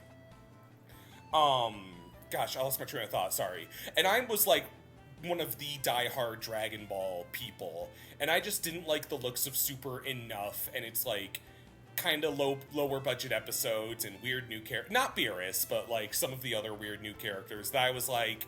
Like the space guy? Yeah, Jocko and, like, Winnie the Pooh, and that it took, and I think Super was, like, 2015-ish was when it started, went for a few years, and that whole time I was like, I'm good, no thank you, and which is kind of insane given what a diehard Dragon Ball person I was for so long, and I didn't watch it till I had nothing better to do in the pandemic, and I think it's worth it for a few beats there. But I'd be lying if I said we weren't going to be in the trenches for stretches here and there. Yeah, I remember there's a part where, like, shit is happening, and it's urgent, and Bulma and Jacko... And by the way, Jacko is a space cop who just kind of showed up, and apparently knows Bulma since she was a child. But... So much extra shit in here, yeah. I know, but, like, Jacko and Bulma were like, okay, we've got to go to this one guy, I can't even remember his name, on this different planet. How are we going to get to the planet? Oh, we'll use this. All right, so this guy will tell us where the Dragon Balls are. All right, so we're here. Hey, where are the Dragon Balls? Oh, we didn't find out where they were? Oh, okay, well, let's just go back to Earth like none of that ever fucking happened. They go to, like, a MacGuffin plot device dude that can answer any question, and he talks in monotone, exposing the deal with the Super Dragon Balls for, like, uninterrupted minutes to a point that I felt like I was losing my mind, even as someone who had seen it before. No, yeah, and the fact that he was like, and before I tell you this, you have to give me a kiss on the cheek. Oh, yeah. Like, what the... Oh, don't forget our friend whose whole joke is his nipples. Oh, fuck, yeah. I guess I would just want to add that, you know, like I said, I've been a Dragon Ball freak since my youngest years, and I've been trying to get you on the same train pretty much as long as we've been friends. And it was when Toriyama passed away that you came to me and said, let's do it. In his honor, I want to be part of that world. And we watched all of original Dragon Ball and Z, and, like, I'm really thrilled that this was something that we could share, and that, you know, you can speak the Dragon Ball power scaling now, and you know what it means when I say Zenkai boost and nonsense like that. Yeah, I mean, over 9,000, am I right? Bad man. Bad man. You know what, Tommy? Tacos. Yeah. Taco! As a matter of fact, it is. Tommy, I hope you know I'm getting you the taco shirt for Christmas. Can't you get me the bad? I would wear the shit out of the Batman shirt. Okay, you know, I'll get you both, but you have to wear them both an equal amount. Deal. It would be worth it to have to wear tacos if I could wear Batman. All right, fair enough. And with that deal set in stone, and everyone on the podcast who is listening is able to, vouch for me that Tommy has accepted this deal and it will happen, I'll pass it to you, I'm Dev. a witness. Yeah, there we go. There we go. All right. So, you might recall last month I said I was going to talk about a disappointing project that involved Chad Stahelski this month. And that's what I'm going to do now. So I'm going to roast, not too hard because it isn't terrible, the series Lazarus by Shinichiro Watanabe. Oh, this is that new Adult The Swim Cowboy anime. Bebop, yeah. Yeah. Oh no, that's I kept meaning to watch that. I'm a little bummed to hear it didn't quite pan out. It's not the worst show in the world, but I think it's very disappointing considering the context. Like I said, Chad Stahelski was involved in this. He designed the action sequences, and to be fair, those are the highlight of the show. They're very good. But this was Watanabe's first series since Carol and Tuesday back in 2019. I just flashed back to college. I'm sorry. Yeah. Yeah, it's been a while. And this was being very this was directly. I'm pretty sure that these episodes were dropped on Adult Swim before anywhere else. Like these aren't airing in Japan at the same time. The dub Really? is coming out before the sub. So this was very much like. It felt like Adult Swim was even going all in on this is the successor to Cowboy Bebop. The marketing, the vibes, everything, even the design of the main character, frankly, is very Spike Spiegel. So they just felt like they were trying to fill some very big shoes, and they were very confident about it. And I think that was a big mistake, because that's just not what this show is. Okay. The basic premise is that it takes place in 2052, and a famous scientist by the name of Dr. Skinner has developed 3 years prior to the events of the show a miracle drug called Hopna, which is basically a painkiller that has the ability to erase any and all pain, just completely, entirely, when you take it. So it became super popular. Most of Earth's population took it at least at one point, and it doesn't seem like it was particularly addictive. I don't recall if they ever really went over that at all, but it seems like most people who took it are very functioning, because it was just a very mainstream drug on the level of alcohol. And one day Dr. Skinner just shows up on TV screens and announces that anybody who tried Hopna even once is about to die, because there's a 3-year half-life to it. 3 years after you took your first dose, you're gonna die. Unless somebody tracks him down, because he has the cure. So basically everybody has 30 days to find him, or everybody dies. And this is a really cool concept, in my opinion. I was gonna say I'm fascinated by that premise. I always kind of, and I'm about to sound, with a grain of salt, I always did kind of like to play in my head, what if I wrote a story about how the COVID vaccine kills you in 10 years? You just explode a decade after. What if I wrote a story about a guy who played tattoo assassins and then went? Which is not my stance on vaccine, but I just want to say I am deeply fascinated by a pharma psyop like that. Yeah, it's a really cool concept. There's so much you can do with that. There's a lot you can say about the pharmaceutical industry, about just general reliance on drug dependence, things like that. There's so many deep themes that I think you could explore with this that are just not touched on. And frankly, with a premise like that, I would expect an epic involving dozens of characters, something on the line of Full Metal Alchemist Brotherhood is all these different people in the world try to track this guy down before the world effectively comes to an end, as most of humanity is wiped out. Yeah. But what we get instead is a show that wants so badly to be Cowboy Bebop that it exclusively revolves around this small ragtag team put together by the government to track him down. And seemingly, the biggest issue that I really took with this show, it seems like they're the only people in the world who give a fuck. They are the only people who are trying to track Skinner down and get the cure from him and effectively save the planet. Nobody else is treating this like the apocalyptic situation it is. Sheesh. I was gonna say it maybe just like the setting being a city. I almost expected something with the scope of like do rah rah rah, and just like the characters that barely know each other kind of have to gradually let their story threads come together. Yeah, and there's a little bit of that. Like the main team of 5, they're kind of interesting on a surface level. They don't really know each other. They've kind of just been brought together, and they kind of have to form relationships with each other.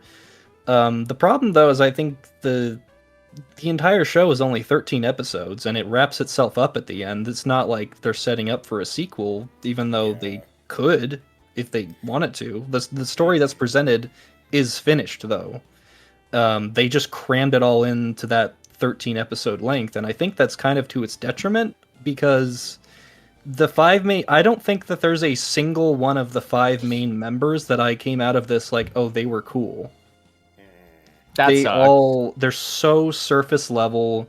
They have every once in a while there's like an episode that tries to do a deep dive into a character's backstory. Like, I think the most interesting one, frankly, is the hacker girl, and her backstory is basically just that she was raised in a cult that worships a computer, I think, and she eventually escaped from that life. But now that she's on Team Lazarus, and there is a rumor going around that Skinner was spotted in that cult, she has to reintegrate herself into it and kind of deal with all the broken relationships there. But, it's exclusively one episode. It's not really explored too deeply, and it's the most they could really do with that. And it's like, it's fine, but this really needed a lot more time than it got. Is the main team, do they slot into like the 5 Cowboy Bebop characters? Is it like Spike, Faye, Jet, Ed, Ein? Or is it at least like, do they at least kind of make their own distinction? Honestly, you could draw parallels between each of them in that way, yeah. They're not exactly alike, but their like basic archetypes, I think, do line up with that.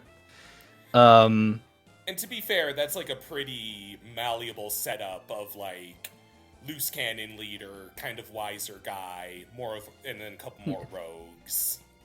Yeah, pretty much. But there's also like other characters that are more explicit for like callbacks. Like there's there's a character in this show, and let me see if I have the right name pulled up for them. It's Popcorn Wizard.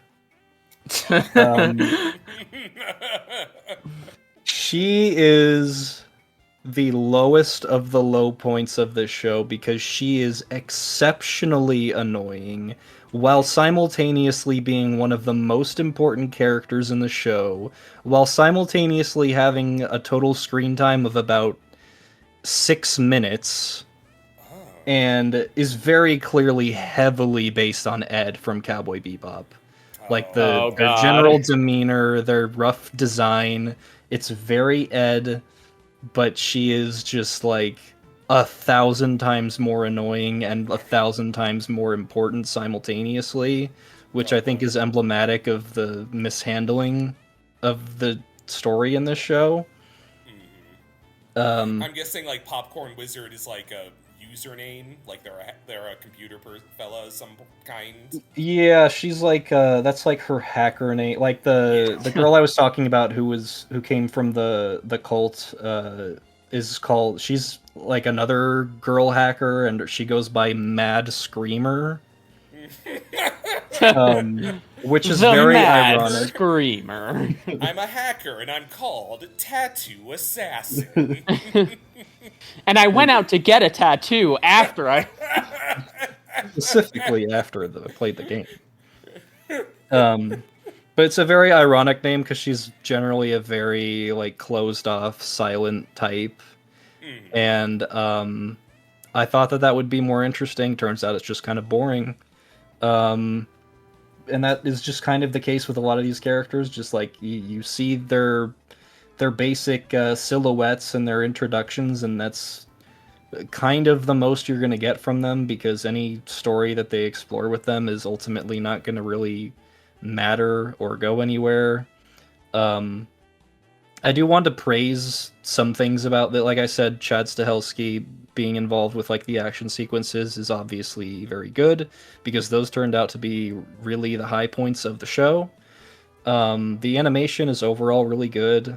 I think the opening is pretty great, even if the storyboarding for it is a little plain. It's just, each character falling.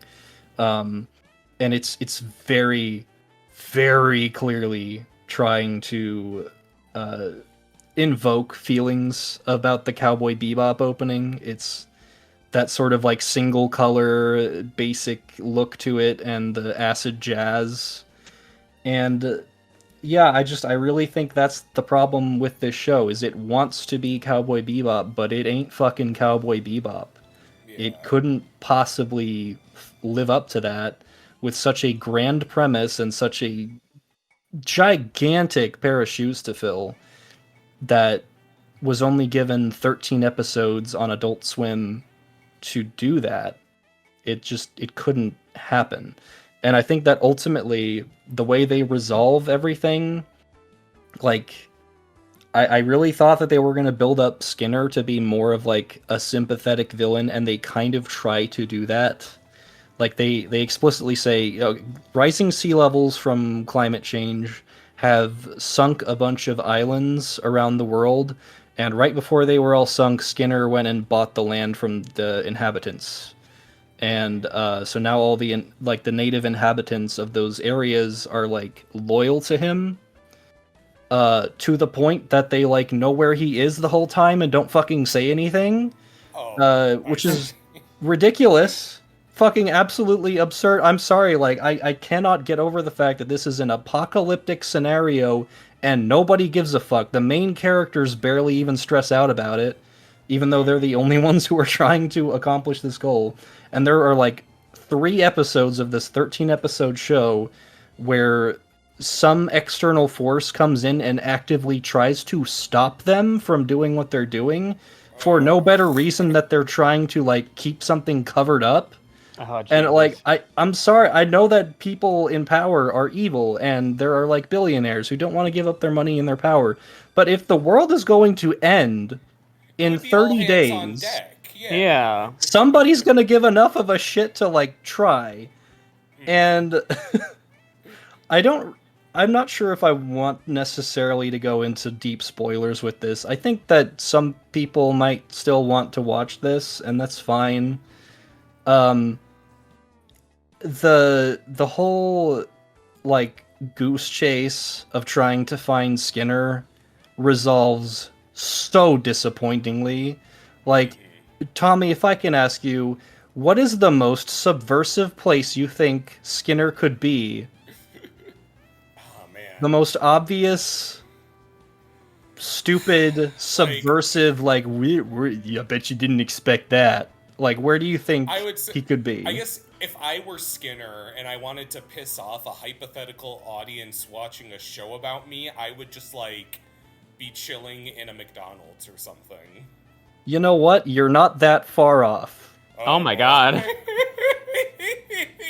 It is ridiculous how much they stress that this is effectively the biggest surveillance state there has ever been. There are cameras everywhere, and they can identify people, even if they don't look exactly how they usually do. And yet Skinner is still in the location that he is when they find him. It's fucking absurd. And they give it away in the 2nd or 3rd episode, I don't remember which. They have this stupid, like, foreshadowing scene that they try to do, like, a sly setup for something. They're like, oh, maybe if you catch that in the background. But it's, like, front and center, they show you Skinner. They show you where he is. And nobody questions it. One of the members of Lazarus sees him. and they don't do anything. It's so fucking stupid. I cannot get over it. You know, I heard Lazarus mention he wanted to get a tattoo or something. Yeah, they were like, we need to find Skinner. He's in this town called Springfield. Well, I'm glad I can, like, ignore this show every time it pops up on my Google TV now, because I was a little worried I might have been missing out on something, but I also hadn't heard much either, so I guess now I know why. It's like, yeah, I mean, if you want to get what the show is advertising, go back and watch Cowboy Bebop. Yeah. Honestly. Like, I don't know where all the shared DNA of Cowboy Bebop got scattered here or there, but the things that, like Carol and Tuesday was memorable, and it has the same, not the same, it has a similar futuristic setting and hypothetical. It's the same universe as Cowboy Bebop. Right, right, but it's a very different show. They didn't strike gold with that, trying to do the exact same thing, so that is disappointing to hear. Yeah, it's because I was really looking forward to this. I was hoping that we would get something like it with how much they were going all in on this, with how confident they were in that marketing, and it just turned out to be kind of like, frankly, misanthropic trash. I don't. The whole, because like, and this is not a spoiler, but Skinner's motivation is basically just like, I think that humans are destroying the world and so they don't deserve to live, and if somebody can come and find me and tell me that they still believe in humanity, then they'll get the cure. And I think that just, I'm sick of just misanthropic villains. I never, ever, ever believe that they are truly sympathetic if that's what they believe. And that just kind of made the finale hit even less than it already did for me. So yeah, Lazarus, big disappointment. Watch Cowboy Bebop instead, or Space Dandy, or Carol and Tuesday. Well, specifically the animated Cowboy Bebop, we should say. Yeah, not Netflix's live action. I feel like I'm making a poll by bringing that up. That's not a distinction you have to make, but nonetheless. Oh. Shall I? Yeah. I'll hand it off to you. Okay. So I know I've got two movies I could discuss. So I could talk about Ojai, which is a movie that I showed y'all the trailer for this one, and it is, I think I liked it. What's interesting is I don't think it's quite what it's marketed as, and I might have wanted to dissect that a bit. Or I could talk about AI Artificial Intelligence, which is one of my new favorite movies. Which would y'all rather hear about? Talk about AI. Yeah, just try to keep it easy on the spoilers, because this is... Okay, yes. I'll try. And, alright. So, Blank Check and, adjacent podcasts have been covering the careers of Steven Spielberg. And a lot of guests that came on would be asked, what's your favorite Spielberg? Because he's made so many fucking movies that it's practically a genre unto itself. And an alarming number of people would say, with a bullet, it's AI Artificial Intelligence. And this is a movie that I think my folks had on when I was a kid, and I just found it kind of intense and upsetting, and I never really finished it. So I gave it a go today, and it starts off, I'd say, the first 10 minutes are a little strange. Then it, like, chugs into, oh, this is interesting sci-fi. Then it chugs into, this is, like, I'm watching one of my new favorite movies. And Willow, the day you showed me 2001: A Space Odyssey, I'd actually compare the experience in the way it just, like, it forces you to embrace what a movie can be as opposed to what it should be. And that's fitting. Sorry. I was just gonna say that's incredible, because, like, 2001, I remember watching that movie as such, like a seminal experience for, I would say, both of us. Absolutely. No, I think 2001 is what helped me get over my need for, like, narrative tidiness but Ridley, the plot, that kind of shit. Like escaping the cinema sin sphere. Oh yeah, absolutely. Yeah, just Like, not everything has to be completely logical in real life. oh, absolutely. Yeah, yeah. And then I could just enjoy. Like, there are movies I was like, oh, I gave Blade Runner a 7. What the fuck was I thinking? This movie is deeply strange. The 2001 comparison is appropriate because this movie started as a passion project by Stanley Kubrick. He was deeply he was deeply gripped by the short story it's based on, called Super Toys Last All Summer.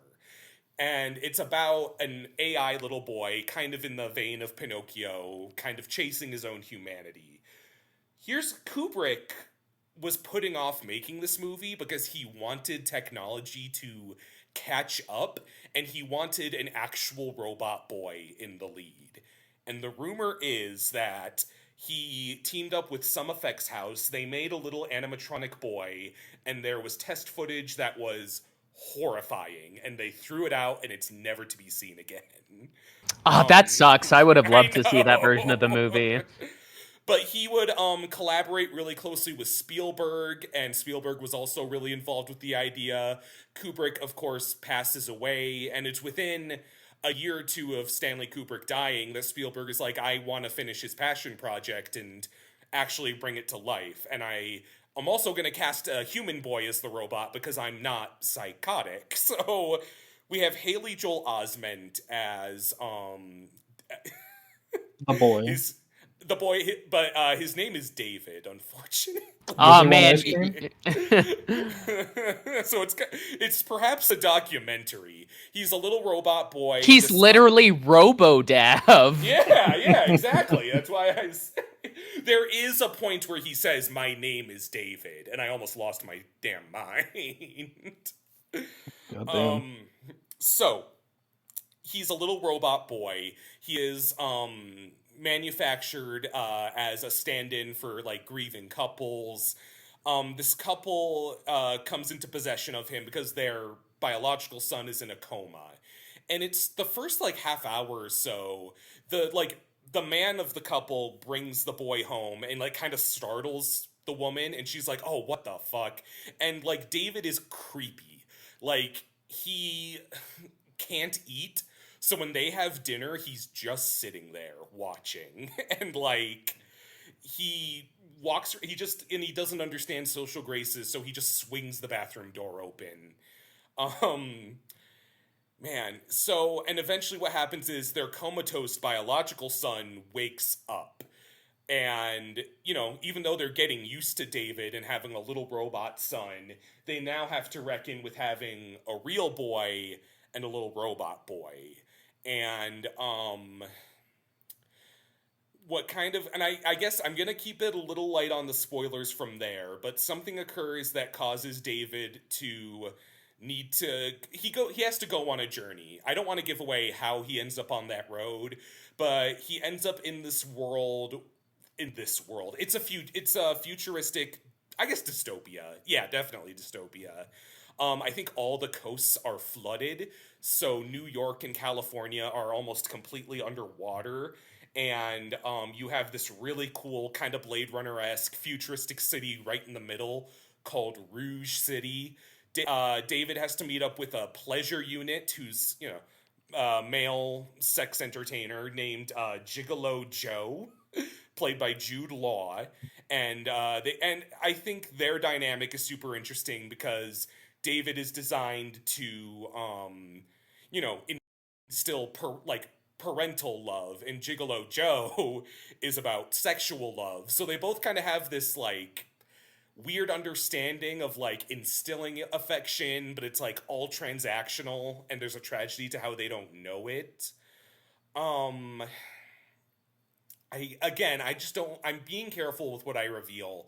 I guess what gradually kind of unfurls is, even though there's a lot of humanity that's embraced robots, there's also a lot that are highly, highly anti-robot. So there are fixtures called flesh fairs in like the outskirts of the city that are just like these big redneck carnivals where they find as many robots as they can and just like put them to death in the most gruesome possible ways. So they're like dipping them in acid, and crowds of people are just cheering because they fucking hate the robots and fear the uprising.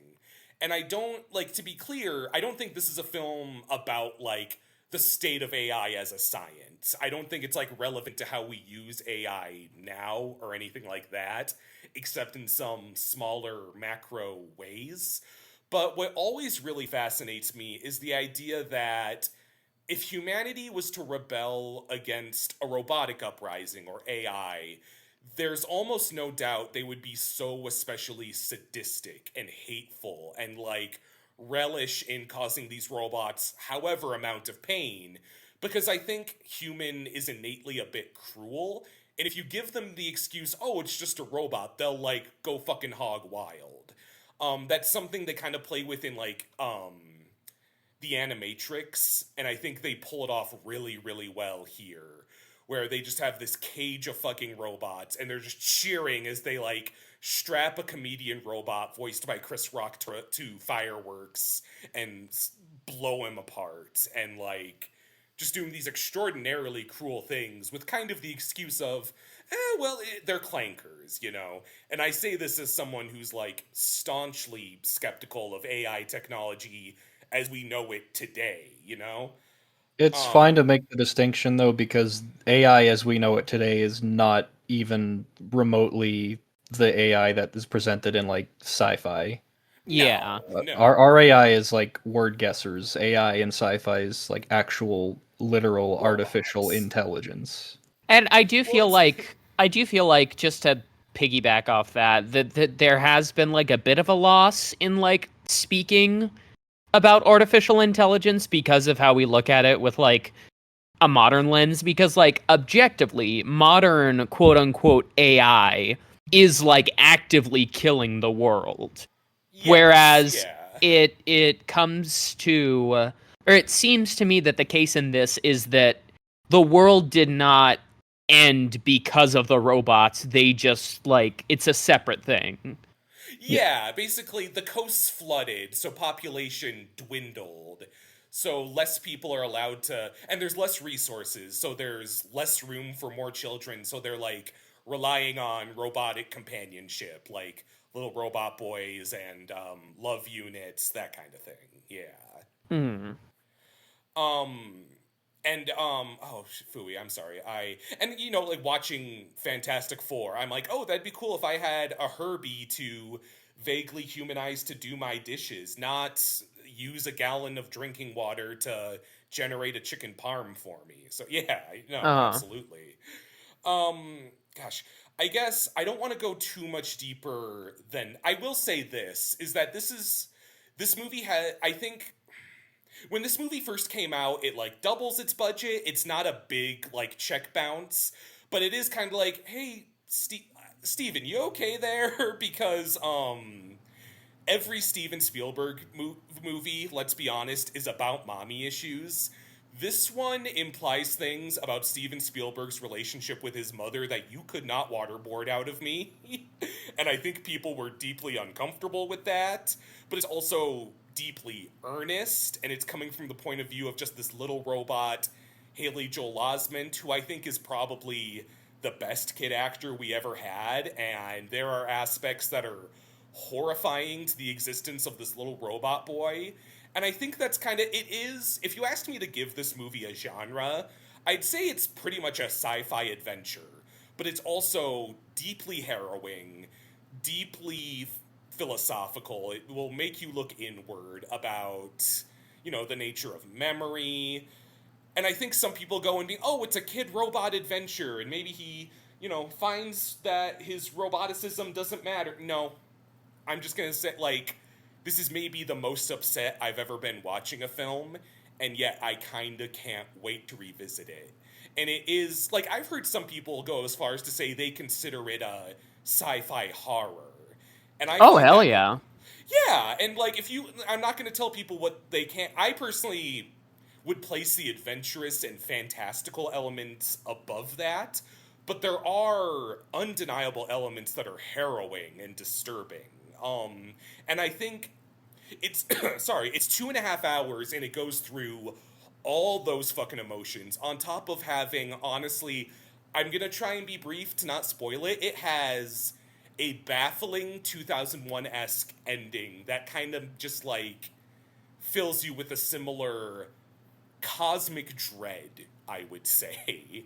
I hope that doesn't give away too much, but the resolution of this story about a little robot boy who wants to be, wants to learn what it's like to be human involves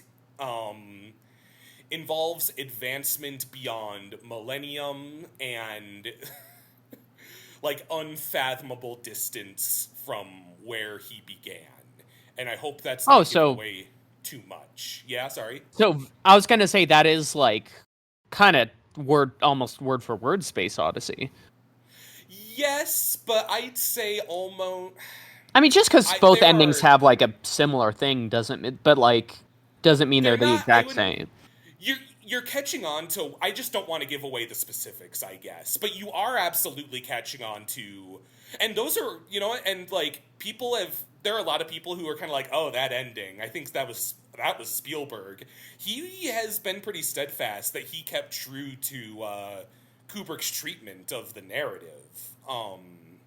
And I wouldn't be, that doesn't surprise me as his kind of very sweeping, and, like, it just fills you with, there are interpretations that are bleaker than perhaps mine. I think that it's not, the other day you were like, maybe you'll pick it for movie night, and I'm a little like, it's not a rip-roaring good time at the movies, even though parts of it are fun and cute and funny. There is a little talking teddy bear who is like adorable, and he follows David around on his adventure. And they made a toy of the teddy bear that was on sale for like 2 weeks, and then people saw the movie and they were like, I don't know.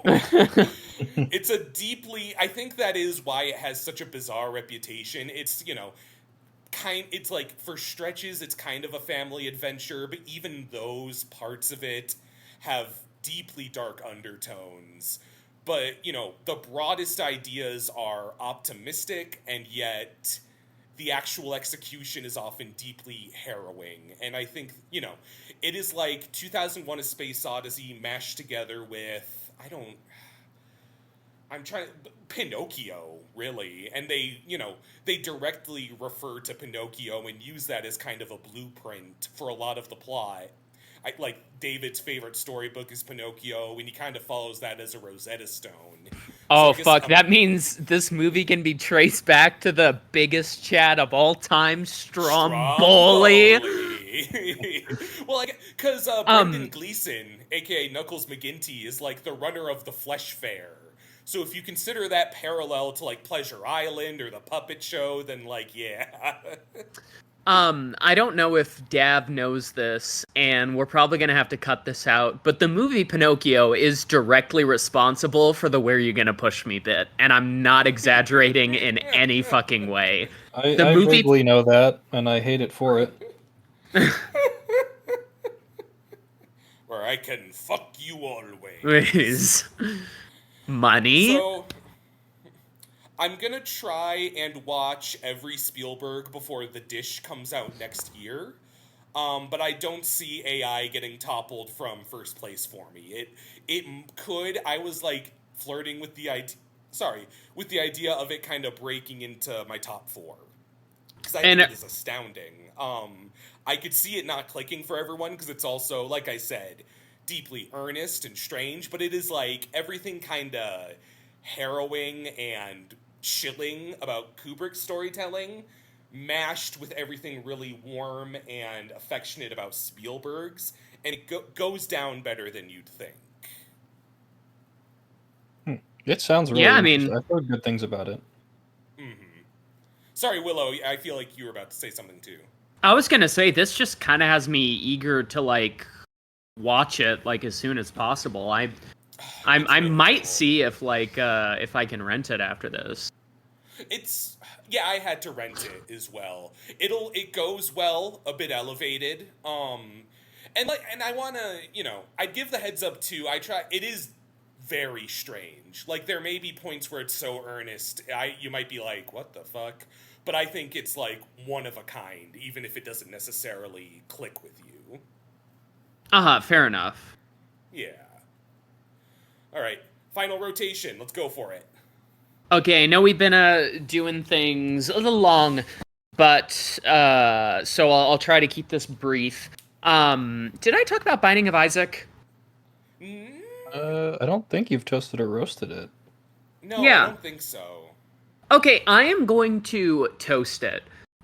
Binding of Isaac is an indie roguelike game where you play as this like little boy escaping his mother, and there are like these weird things in the basement and like shit everywhere. And I would say arguably just on paper, it's a game that disgusts me. And in real life it does disgust me, but in a good way. The environments are basically these like dingy fucking back rooms with like literal shit everywhere, and the creatures are like either humans without heads or like disfigured humans, and they're all kind of in a cartoony art style. And I didn't like that kind of humor in Castle Crashers, which I was going to talk about, which is very fun but has like a lot of toilet humor. And is it the same people, or am I thinking of like Super Meat Boy? I think it might be the same people, but I'm not sure. It's at least very similar vibes with some of the gross out humor and kind of like big, goofy-eyed, cute characters. Yeah, I don't think it's the same people, but it's like similar era, like art style, sort of weirdness. Yeah. Like just out of Newgrounds, people realize they can make games. Yeah. And it is super fun. Like gameplay-wise, it's a really fun roguelike. It's a game where like you do kind of want to keep going back and playing it. And you know, the mechanics are simple. You can shoot with your tears, you can get like power-ups that change it, make you stronger. You die at all, you gotta go back to the beginning. Power-ups are like also kind of like body horror modifications. The reason that I want to toast this, and this might be like a weird thing to say, it's supposed to be a funny game, but I think if you look at it from a standpoint that it's not funny, it's kind of even better. And that is the stance I am taking. I know that like it's like a horror. I do, because when you look at it like from comedy, it's like, haha, this kid's fighting with his tears, he's going in his basement and there's shit everywhere. But then if you take that from like and like obviously I know this, I believe in canon, the game is like a metaphor, like he doesn't actually go through this. But if you look at it from a different perspective, which again it's a bit complicated because it's like this isn't the perspective that I think the creators intended you to do. It's really horrific. It's this abused like kid basically wandering through this Lovecraftian labyrinth with death and like disgusting rotting bodies and like feces everywhere, and these creatures that like spurt blood from their neck hole. If you look at it that way, I think it's just kind of like a really cool story. It almost kind of makes me think of Opal, the Jack Stauber short, and that you could view it as like the weird odyssey of this sad little kid, or like the weird odyssey of this sad little kid. Oh boy. Yeah. Yeah. And like I do think like the poop is supposed to be there to be funny, like haha poop funny.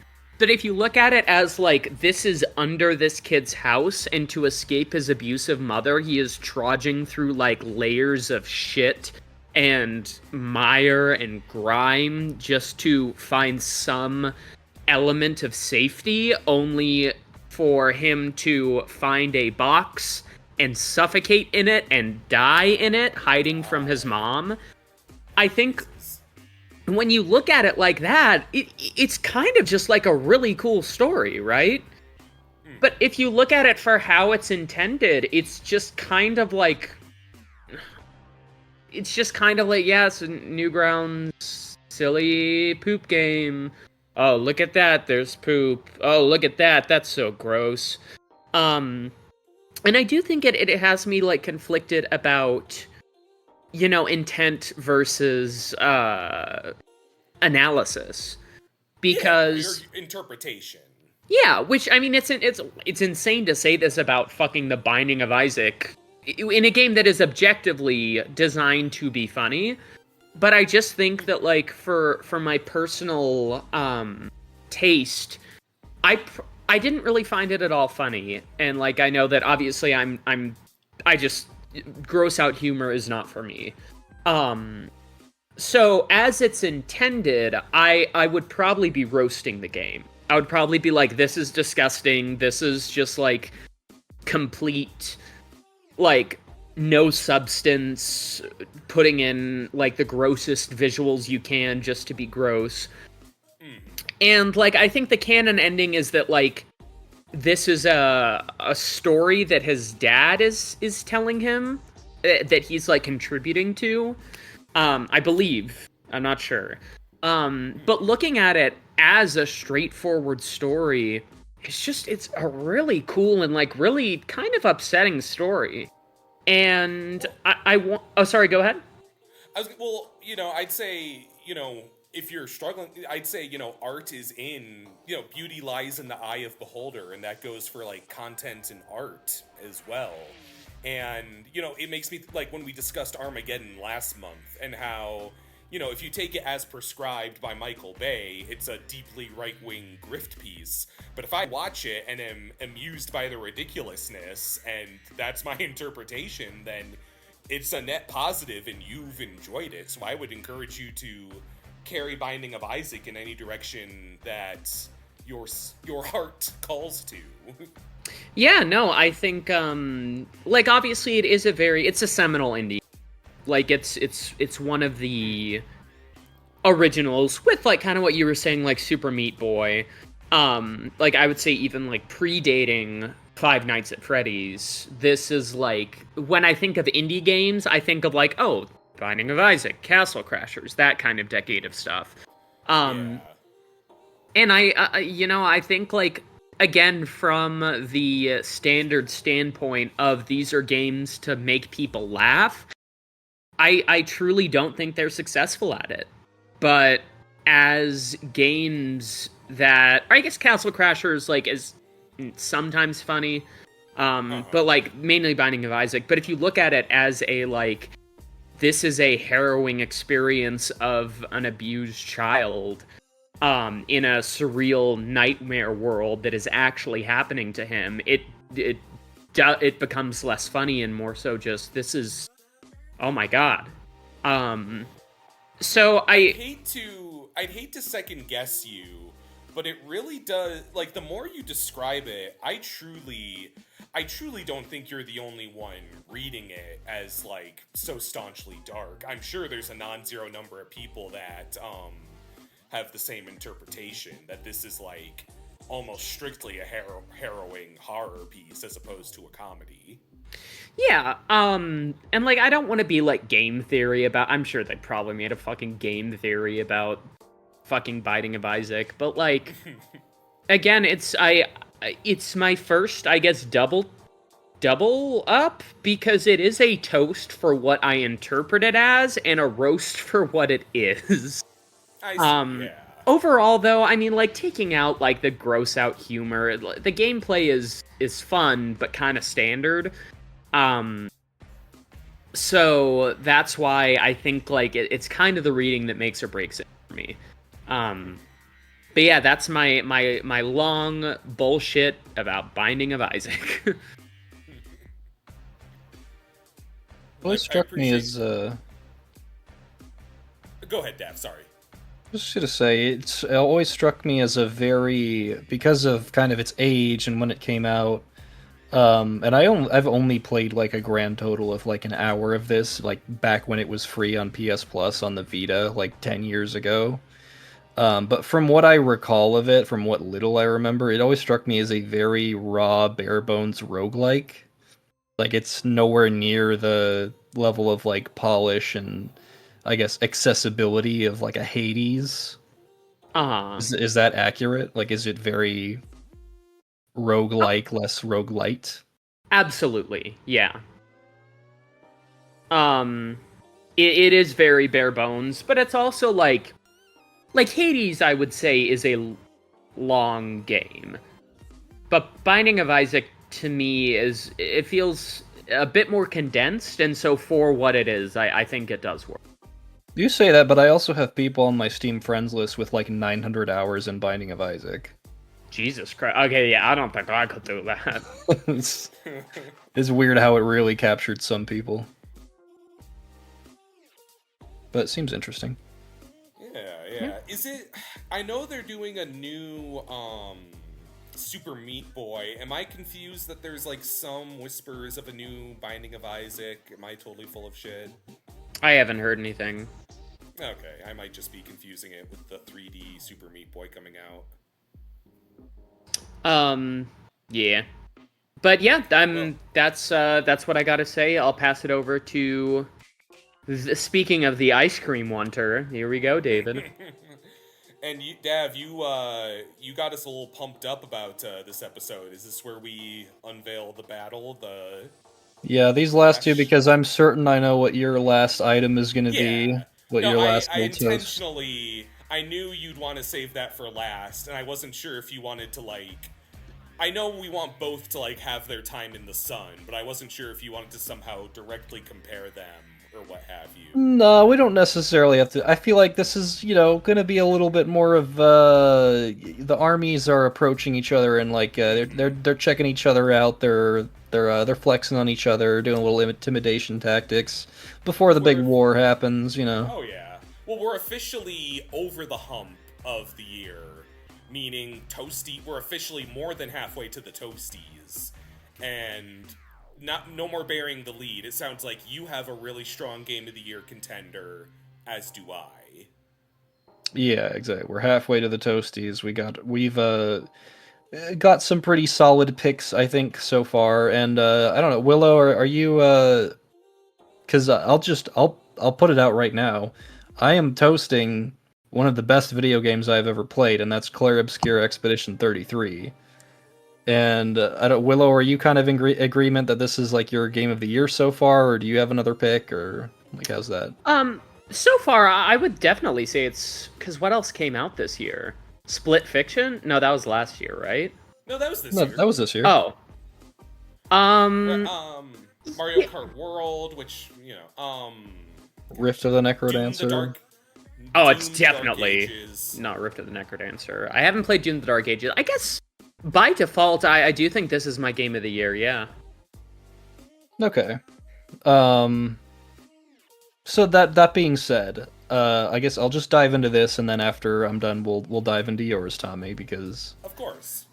And I want to make it clear that Tommy's pick is currently my second favorite game of the year, and it is really, really good too. But for now... Is this game on the Steam share? Because perhaps out of the spirit of... It is. Okay, then you know what? Out of spirit, maybe I need to get on top of that. But you know what? We've delayed it long enough. Yeah, you'll just have to ask Willow for like settings and stuff, because she played it through the Steam Deck on Steam Share. Okay. So, this is a turn-based RPG, heavy influence from, like, Final Fantasy, especially, and then, like, Persona a little bit there. It was developed by a French studio called Sandfall Interactive. This is their debut game. And it was published by Kepler Interactive, who is probably best known for publishing Sifu. It's this sort of like surreal dark fantasy world in like a Belle Epoque time period, which is the French equivalent of like the Victorian era. I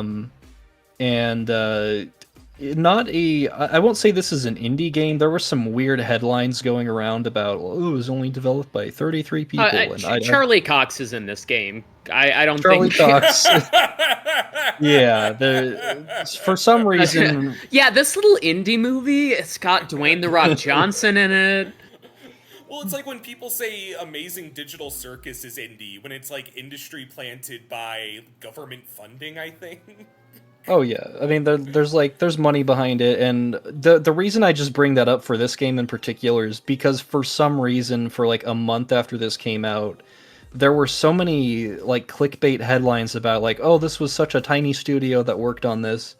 And it really wasn't. Like, the core studio, I guess, was relatively small, and it's like AAA graphics, but they had a lot of contractors and it's stuff. It's because we don't really have like a AA market anymore. So yeah, exactly. That's not first party Nintendo, Microsoft, or Sony comes off as like a quirky indie darling. When was it like Dave the Diver that isn't at all an indie game, but just kind of had that reputation for how it was? Right, because the publisher for that or something was like a major like Korean multi-conglomerate or something. Right. But people just said it was indie because it looked indie, and people were saying that this is indie because it's a cool story if it is indie, which it's not.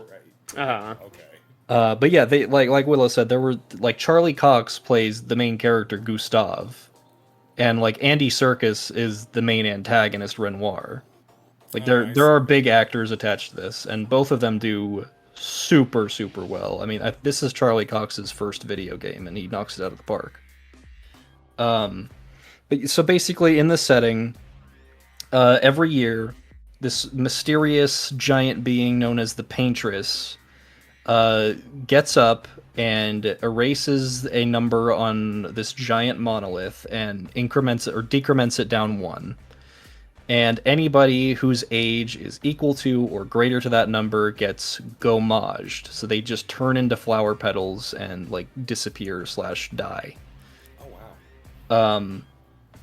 And with that, every single year, a group of people who have been training for it, who are generally like people who are going to be gommaged within the next year or so, they set out on an expedition to the external continents because ever since year 100, something happened. We're not entirely given all the details about it, but something happened called the Fracture that split up the continent, and that's when the Paintress awakened.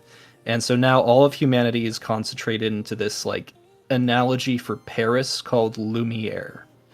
So they set out into sort of the greater world that is uninhabited / abandoned, with the express goal of killing the Paintress and stopping the gommage once and for all, so that humans can like grow old and have families again. Like there's a lot of internal social conflict about, you know, is it ethical to have a baby right now, for example? Like, if they're going to be gommaged at 15 or something. So, and I might just be totally missing the mark, but, like, that just... I'm taking in a bit of dense lore. At the risk of coming off as a dumbass, people are basically getting turned into unaging paintings? No, it's kind of like they're getting Thanos snapped, but instead of turning to dust, they turn to flower petals. Oh, okay. Right. Okay. They are dying. Okay, I see. So yeah, we start in the year 33. So everybody who is 33 or older is gommaged. Okay. And the main character we play as, I think he's like 30, so he's coming up on his number pretty soon. So he's like being a part of this expedition. And so yeah, you're setting out into this greater wide continent and kind of going on this grand adventure to defeat the Paintress, and that is sort of the hook of the game and what you're given to start with.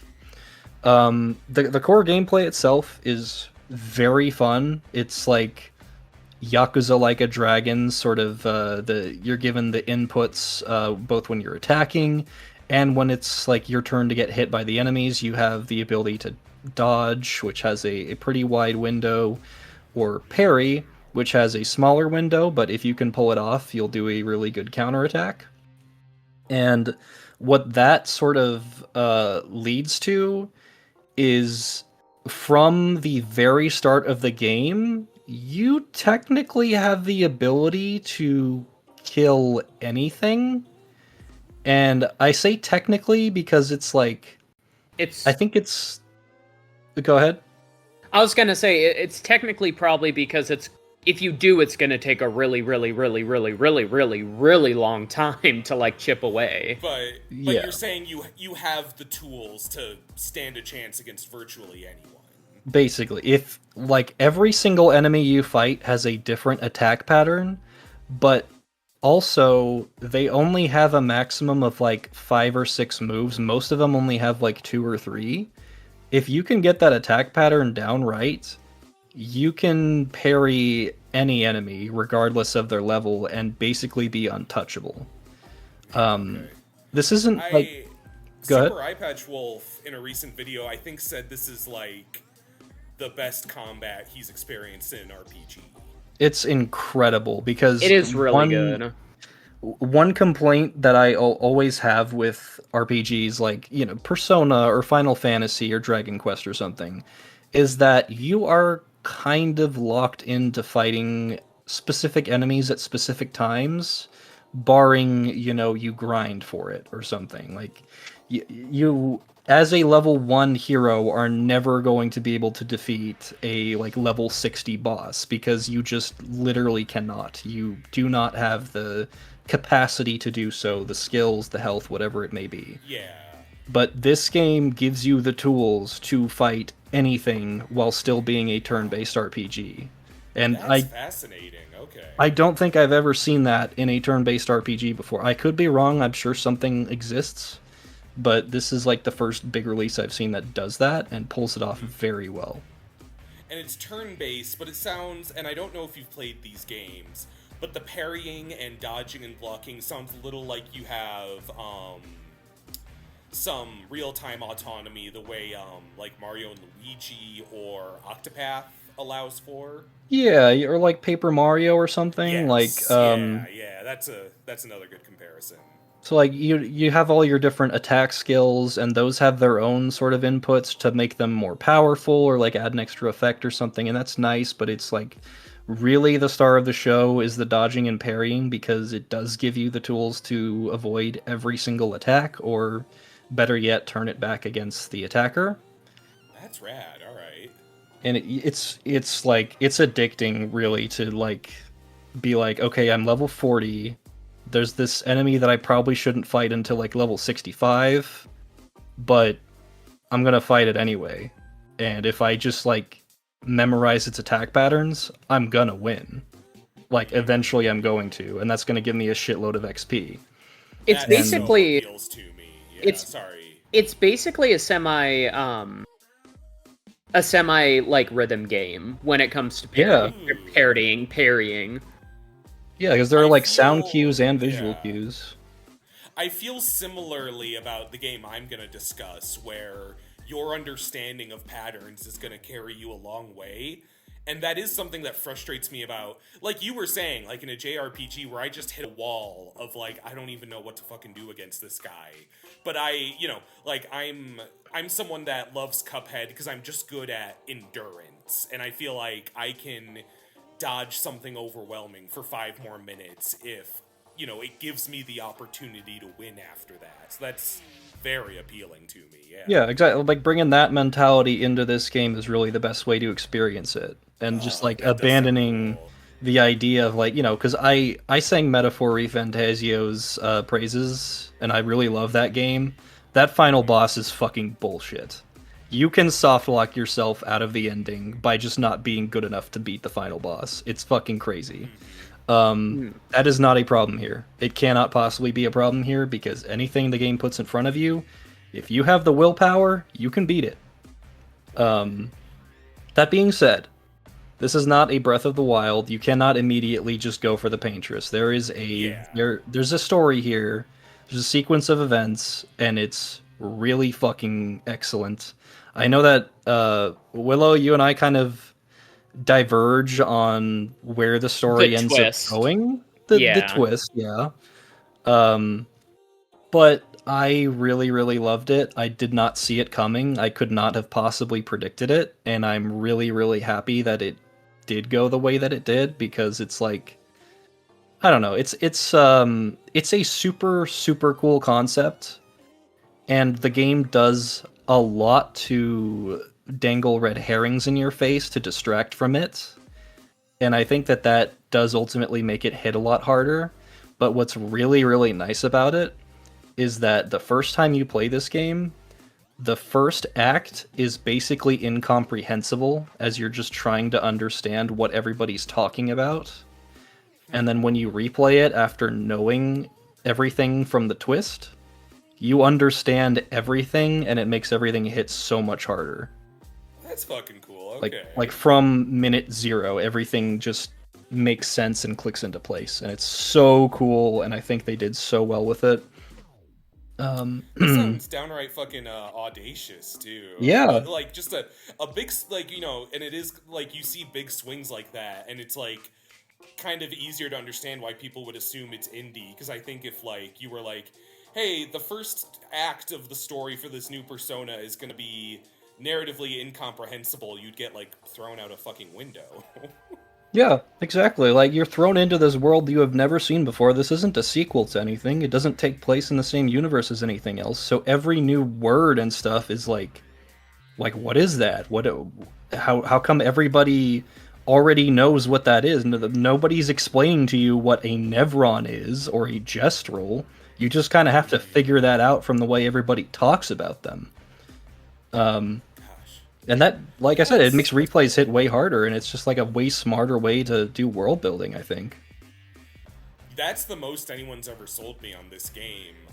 Because, like, an RPG is like, that's a commitment. And This one's only like, I think I beat it in, 20 hours? Maybe less? Oh, wow. It's like, well, yeah, I think mine ended up being something like 40 hours. I think I was, meandering a little bit more, trying to see some more of it, but you could easily... Regardless of length, it sounds like it's just well worth it. And absolutely. And I don't start an RPG on a whim, because either it's like a Herculean thing that just goes unfinished, or like it consumes my life. Because I think I want to try this before Game of the Year, because it does sound pretty astounding. I have some homework. I want to try Death Stranding too as well, so I got some homework to do, and I'm just doing some time math in my head there. But you've made a strong case. This sounds insane. Yeah, if I were a betting man, I would put like all my money on this is going to win Game of the Year at the Game Awards. This is like the Baldur's Gate 3 of this year, where it's a popular and well-loved game. And I think it totally deserves it. I have yet to play through Baldur's Gate 3 to completion, but I enjoy that game. It has not quite captured me in the same way that Expedition 33 did. And Expedition 33 is quite a bit shorter. You could easily spend 100+ hours in this world, because if you just railroad through the story, you probably won't even visit half of the named locations in the world. And that's a pretty cool part of it, I think. I think the exploration is great.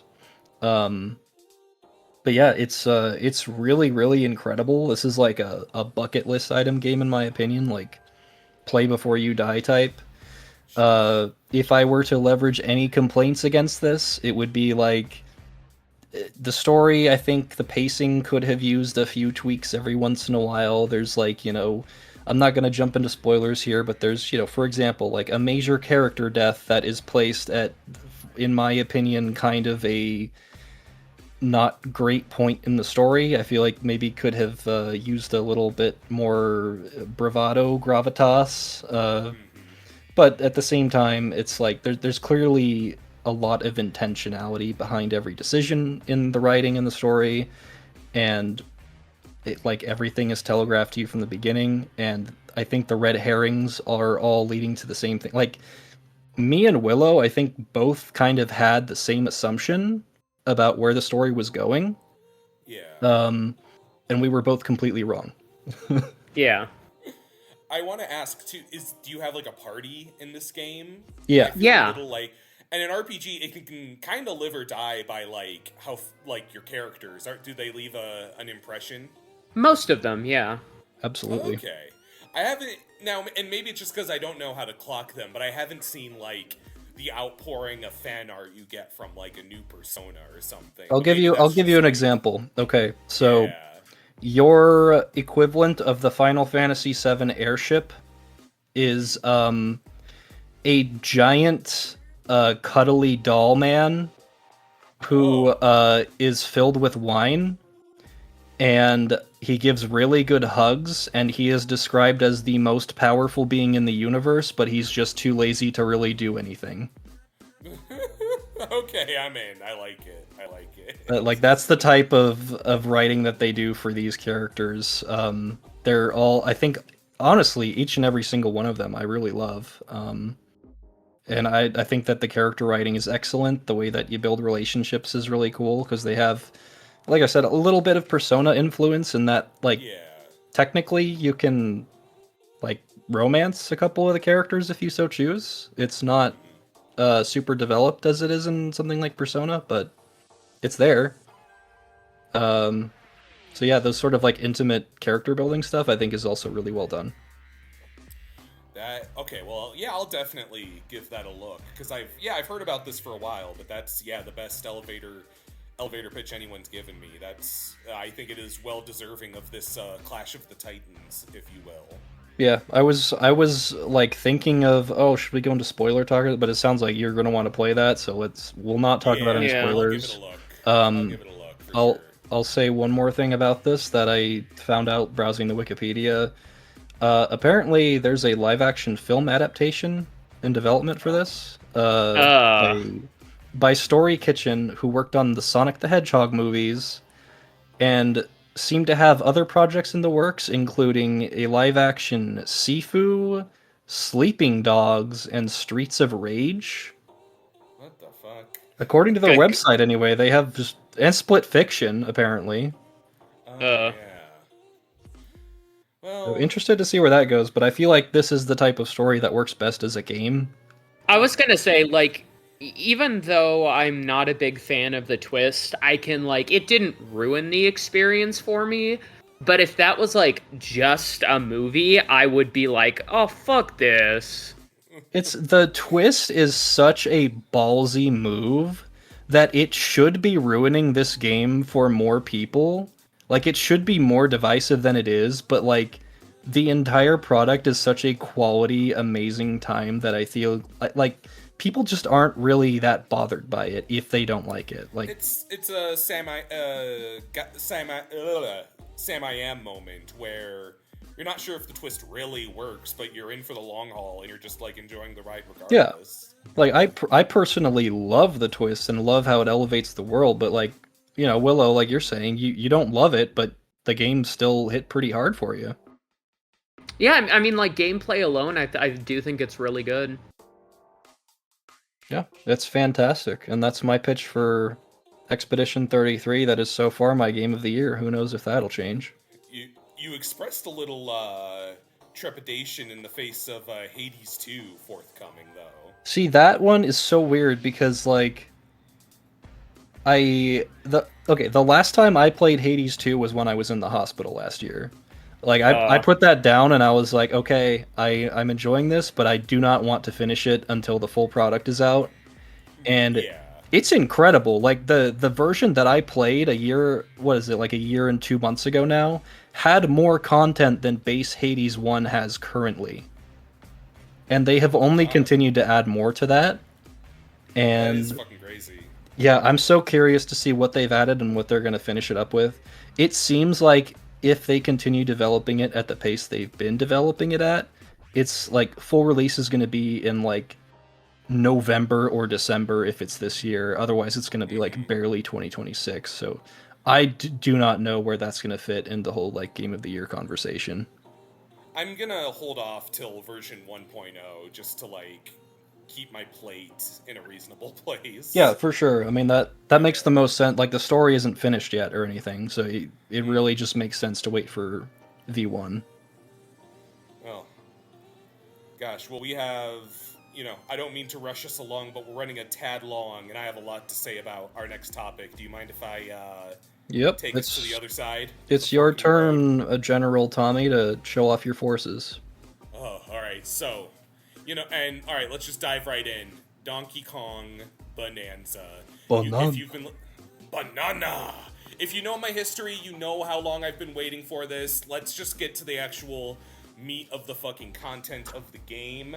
I'm not someone who does well with like what people call open world or sandbox games, I can just get like overwhelmed really easily. And I don't even know if that's how you would describe this game. But it does kind of have an energy of like, oh, Donkey Kong fans have their Breath of the Wild. Again, not one-to-one, but in scope and just like the sheer number of ways you can go about different tasks. I think it's probably more linear than Breath of the Wild. But I think what really impressed me was just the number of ways you can solve problems in this game.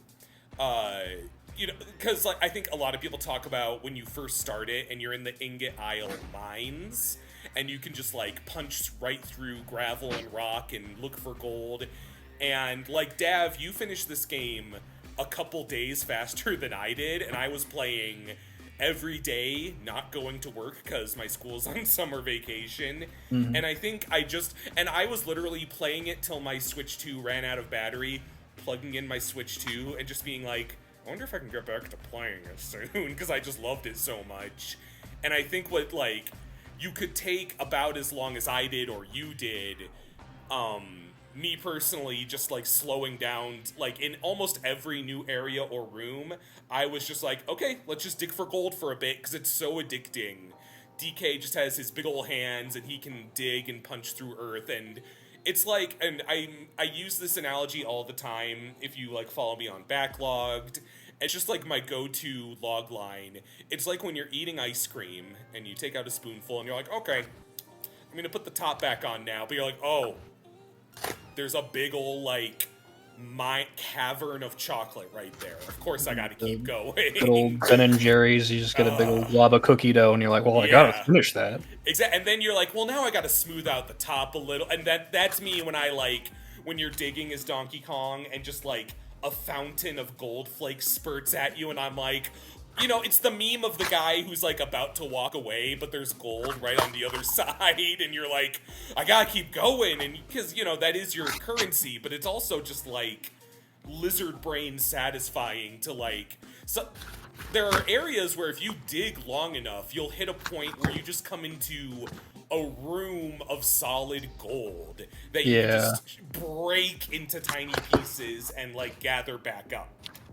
It is, I think, the developers have said it was an astronomical task and super exhausting to design a world this big that's, like, I'd say almost entirely destructible and hiding little, like, globs of gold or, like, secret items or fossils. And then that takes another meaning because Donkey Kong has his Bananza forms. So he can do, and what I think is so fascinating about this game, you've got Pauline on your back. She is adorable. Her function is not to be like, DK, I think Zebra Bananza would be good here. There's, like, boss battles where there's boss fights where I'm like, oh, I could suck up all this terrain with Elephant Bananza, or use Snake Bananza to slow it down so I don't have to worry about sucking it up. And so the boss fights do take on this meaning of, like, you know, like, you had to point out to me, oh, you know, every boss fight, it's almost like Mega Man, where every big obstacle and every boss fight, the first time you do it, I'm like, wait, what the fuck am I supposed to do here? And then you figure out what their weakness is, and it's like, oh, Ostrich Bonanza virtually makes this trivial. And there are people doing speed runs where they're like, I can clear the game and basically break through the zebra layer of the earth and not get the Zebra Bonanza and still complete the game. Because you can just, like, use Ostrich to fly over weird gaps and just dig through and break the world in these bizarre fucking ways. There were, I'd say, I don't want to give away the final boss, even though it's kind of an open secret. I'm going to give people the benefit. Number one, it's, like, cinematically one of the coolest things Nintendo has done. They take an old character and recontextualize and reinvent him in a stunning fashion, and they give him this impeccable boss battle. Oh, it is amazing, and it is the fake out credits and stuff is just so awesome. And it like homages the old game while also like upping the ante and upping the scale. And that boss battle, it is the kind of, I was almost a little frustrated because you do have a reliance on items. Like, you're not beating that fight without at least a couple apple juices. I don't know about you, but I needed. You felt like you were able to. I think when I did finally get a hold of the final boss's path, that's the kind of game this is, though. I walk in with apple juices because when you're understanding the patterns, it's like overwhelming. But the more you play it, by the time I was like ready, I wasn't using them. And that sounds really demented. The apple juices were the secret. But like it is. Well, it kind of forces you to do that because like the apple juices don't carry over when you game over and restart. Exactly. Yeah. Exactly. So I'm always like, and it's kind of fuck. I have to go back to the store. But when I finally did beat that boss, it was like, oh, I didn't even need them for that last attempt. I'm glad I had them. But it teaches you. Just like it has a visual language that I think could be really dense, because a lot of the game is like reckoning with terrain and how it's like, this is what happens to dirt when you throw gold at it. Gold has flammable properties, so it kind of explodes if you use it in this way. Certain Bananza forms can turn the muck that hurts you into gold that becomes harmless. And so once that starts to click, in a satisfying way, the boss fights become far easier, and not in a way that's cheap, in a way that makes you feel like a goddamn genius. Like you figured it out. Like it's a puzzle. Same with like Void Kong, who's not a spoiler. I was just like, what the fuck am I supposed to do? He's got missiles flying everywhere, he's got muck everywhere, but then like gradually figuring out, oh, if I suck up the muck and then throw it, that creates a trail with Elephant Bananza. And then I'm sure there's someone else who's like, oh, well, I used Zebra like this, and someone else who was like, I can beat the whole game without transforming, this and that.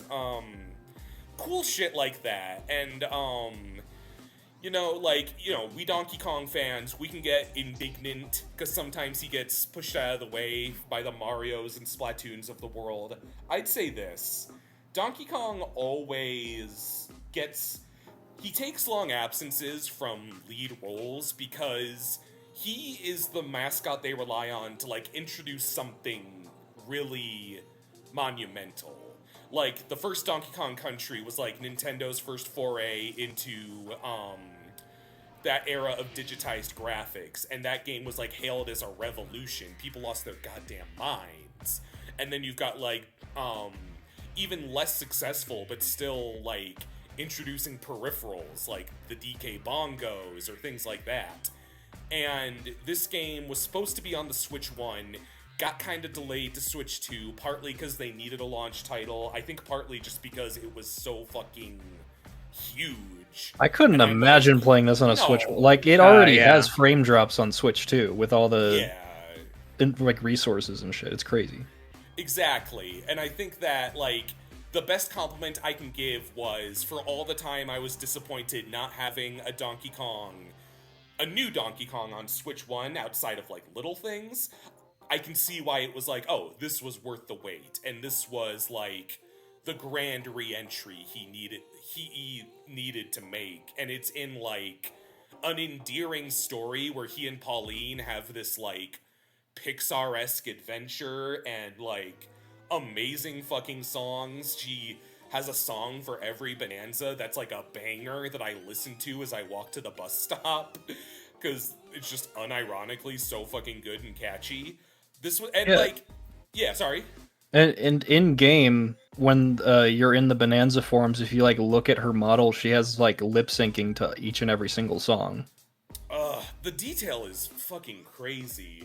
And there's, like, points in the story where she's scared to sing or reluctant to sing, and, like, narratively that compels you, but I would, like, try to transform, and she'd be like, no, I'm not singing right now, and I'm like, oh, fuck. Like, I love that commitment, too. I'd say, like, I was like, okay, if we're getting a new Donkey Kong, it's gonna be a sequel to Tropical Freeze, and in that vein, or maybe, like, Donkey Kong Odyssey, and it's like 3D Donkey Kong, maybe a successor to Donkey Kong 64. And this is that, but times a billion. Like, I think that's not even an apt comparison, the way this game just, like, changes the conversation around who and what DK is. Yeah, DK is a guy who plays tattoo assassins and then goes to get another tattoo. Shut the fuck up. Oh man, do y'all? I feel like I can't say enough about this game. It's jumped into my top 5 on Backlogged. I feel like I'll be talking about this game for the rest of my life. I think it just does like. And this is coming from kind of an unwashed, cartoony gamer who kind of fell off Breath of the Wild. Maybe that's, like, more damning to me that I like the open world, unlimited option game when it's a big, funny gorilla, but not a little twink. I don't know what to tell you about that. Okay. So, I'll jump in and give kind of my feedback on this. And so the thing is, my opinion on this game is mostly the same as yours. Like, I can sing all the same praises as you do. I just have a few problems with it that keep it from being, like, truly perfect. And frankly, in the end, I think I definitely prefer Odyssey over this. And there's a few reasons for that. So, number one, I want to clear up just a little misconception. Yes. I didn't rush through this game. No. So have you played any of the end game yet? Like the post game stuff? No, I just stepped back into the ingot mines and then I plugged my Switch back in. Earlier today I beat it. So okay. Not really. So you in order to complete the post game stuff, you need 600 bananas, and it didn't take me particularly long to get to that point. So I was still running around and getting stuff. I didn't have to do too much searching after the initial ending of the game or anything. So I've definitely, I feel like I've gotten, pretty much all I need to out of the game for now. This is the type of game that, assuming they don't release an iterative sequel, I'm almost certainly going to play it again in the future because it's really good. But ultimately, my main problem with this game is that it is just too easy. Because I hear the way you're describing the bosses as something that you kind of have to figure out. I'm gonna be totally honest. Until Void Kong at the end of the game, I don't think there was a single boss that took me longer than 45 seconds to a minute to beat. Oh, damn. I wouldn't call, I'm kind of with you there, that it, the ending, the last Void Kong, and then the secret final are, the tough ones. Yeah. I agree with you. I wouldn't describe the others as hard. I do just kind of like the, light bulb, I figured it out. Yeah, there's, interesting ways to beat them, and there's a lot of comparisons I can make to, Tears of the Kingdom, probably more so than Breath of the Wild, is the game where I got this feeling the most of you can kind of bullshit your way through any situation just with the powers you've been given, and it doesn't feel wrong to do so. Yeah. Which is a really cool feeling. But ultimately, there was so little challenge until the end game and post game that it felt kind of mindless, and I think that the worlds do mix themselves up enough to that's not to say that the game isn't fun. It's very, very fun, and it's it activates your monkey brain literally to just run around destroying shit. That literally never gets old. I never got bored just destroying shit. There's always that dopamine rush with it. But all of the worlds do kind of boil down to okay, we, the level designers at Nintendo, are going to make these indestructible metal platforms that the main characters you need to talk to sit on, and the shops, and then we're just going to fill everything else with rock that you can break through, and you don't have to worry about consequentially moving a character or something and soft locking yourself, which is nice, but it also kind of makes all the worlds eventually kind of be the same. but like with a different coat of paint. Which is nice, but yeah, it's kind of the same gameplay loop of like, I'm in a new world, I'm gonna break everything. There is, I would say, there's a couple I don't disagree. I'd say there's a couple worlds where just like we talk about Burger World all the time, and I thought that was like sensational. Oh yeah, that was great. Towards the end, yeah. It was great. Like that stands out, and then like the world where you gotta like follow the worms or whatever through the sand and stuff, and like that was really cool to like mix things up. And I really like that they had the Burger World in there because it's like, a weird food level. Like Odyssey has like effectively that with like the Luncheon Kingdom. Yeah. And that's like it's just really hard to play this game without comparing to Odyssey, because Odyssey, Sure. while you did have like plenty of ability technically to like, cheat your way up to really high ledges and stuff, I never really felt like I could just skip through mindlessly with Odyssey. Like every single part of Odyssey's world was like a new way to approach the enemies and the environment, and you kind of had to engage with that. You didn't really have any other choice, versus like in Bananza, when you get the elephant Bananza, it's like everything else is over. Like you can just eviscerate everything in front of you. And I did have to like police myself to be like, okay, but before I take this door, go down this pit to the next layer, is there something I want to go back for, because sometimes it is like, oh fuck, I'm ready for the next one already. Yeah, I kind of don't want to leave. It's like, okay, I see a banana across this lava river, and there's like clearly a way that the game wants me to do that, but I could just like snake Bananza chain into ostrich Bananza and skip everything, or I could just elephant Bananza and destroy the entire room, and that's still fun. I still like doing that. It wasn't quite as engaging as like an Odyssey for me in the end.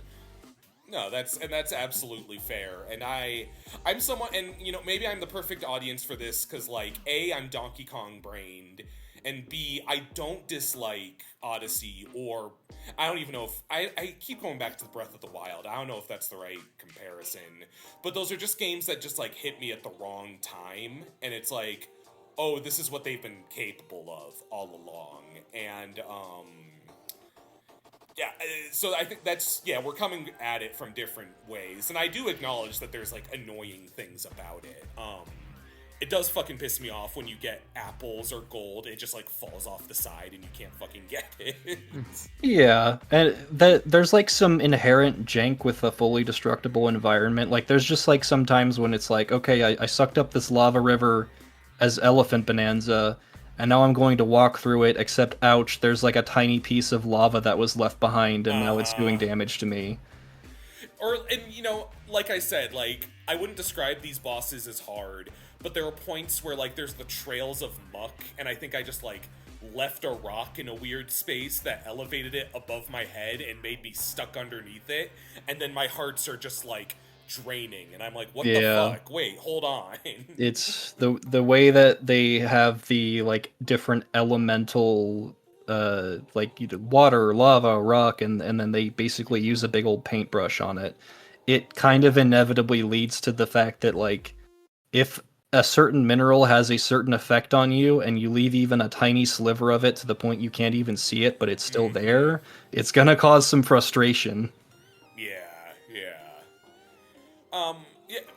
I wouldn't argue with any of those, but I think it's a little magical we're even having conversations about the effects of different terrain in a fucking, like, Donkey Kong game. Yeah, more than anything else, it's an excellent, like, just display of the Switch 2's power to be able to balance all these different, like, resources. Like, the Switch 1 absolutely could not handle a game like this.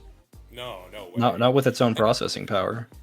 And, like, full of NPCs that have, like, all this personality and, like, a full, different outfits for DK and Pauline. There's, like, little zebras that go, bruh! Zebra form ended up being my least favorite Bananza after the post-game. Holy shit. For any particular, because I found it helpful because there's, for, again, the spoiler boss, he would only stay stunned for a certain amount of time, and I would switch to Zebra and just, like, fucking book it because there was no time to waste, and I found it Sure, pretty yeah. helpful that way. Yeah. There's like, yeah, specific situations like that where it's very useful. It's just like, I'm not going to spoil the post game or anything. I'm just going to say they really test your ability to use every single Bonanza and only that single Bonanza in that context. And by far the worst is the zebra one, in my opinion. Okay. Man. And I would also, because it's, I guess another thing that I found, I was like, there were, because it's not like the Stars and Moons in Mario where there's a finite number and you've got to go find them. That's kind of the case with the bananas, but you can also kind of cheat to get to 600. There's like some, because there's like the one rock dude, what are they called? Tactones? Fractones? And he's you can give him banana chips for a banana.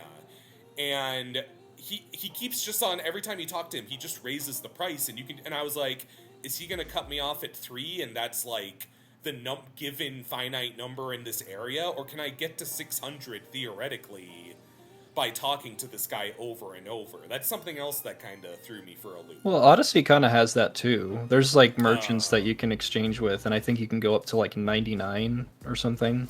Okay. It's similar, and as far as drawing more because these are the same developers, right, who did Odyssey? Yes, I believe that is the tale of the tape. I think, and I'm saying this as somebody who grew up more with Mario. You're somebody who I think grew up more with like Donkey Kong, right? Yeah.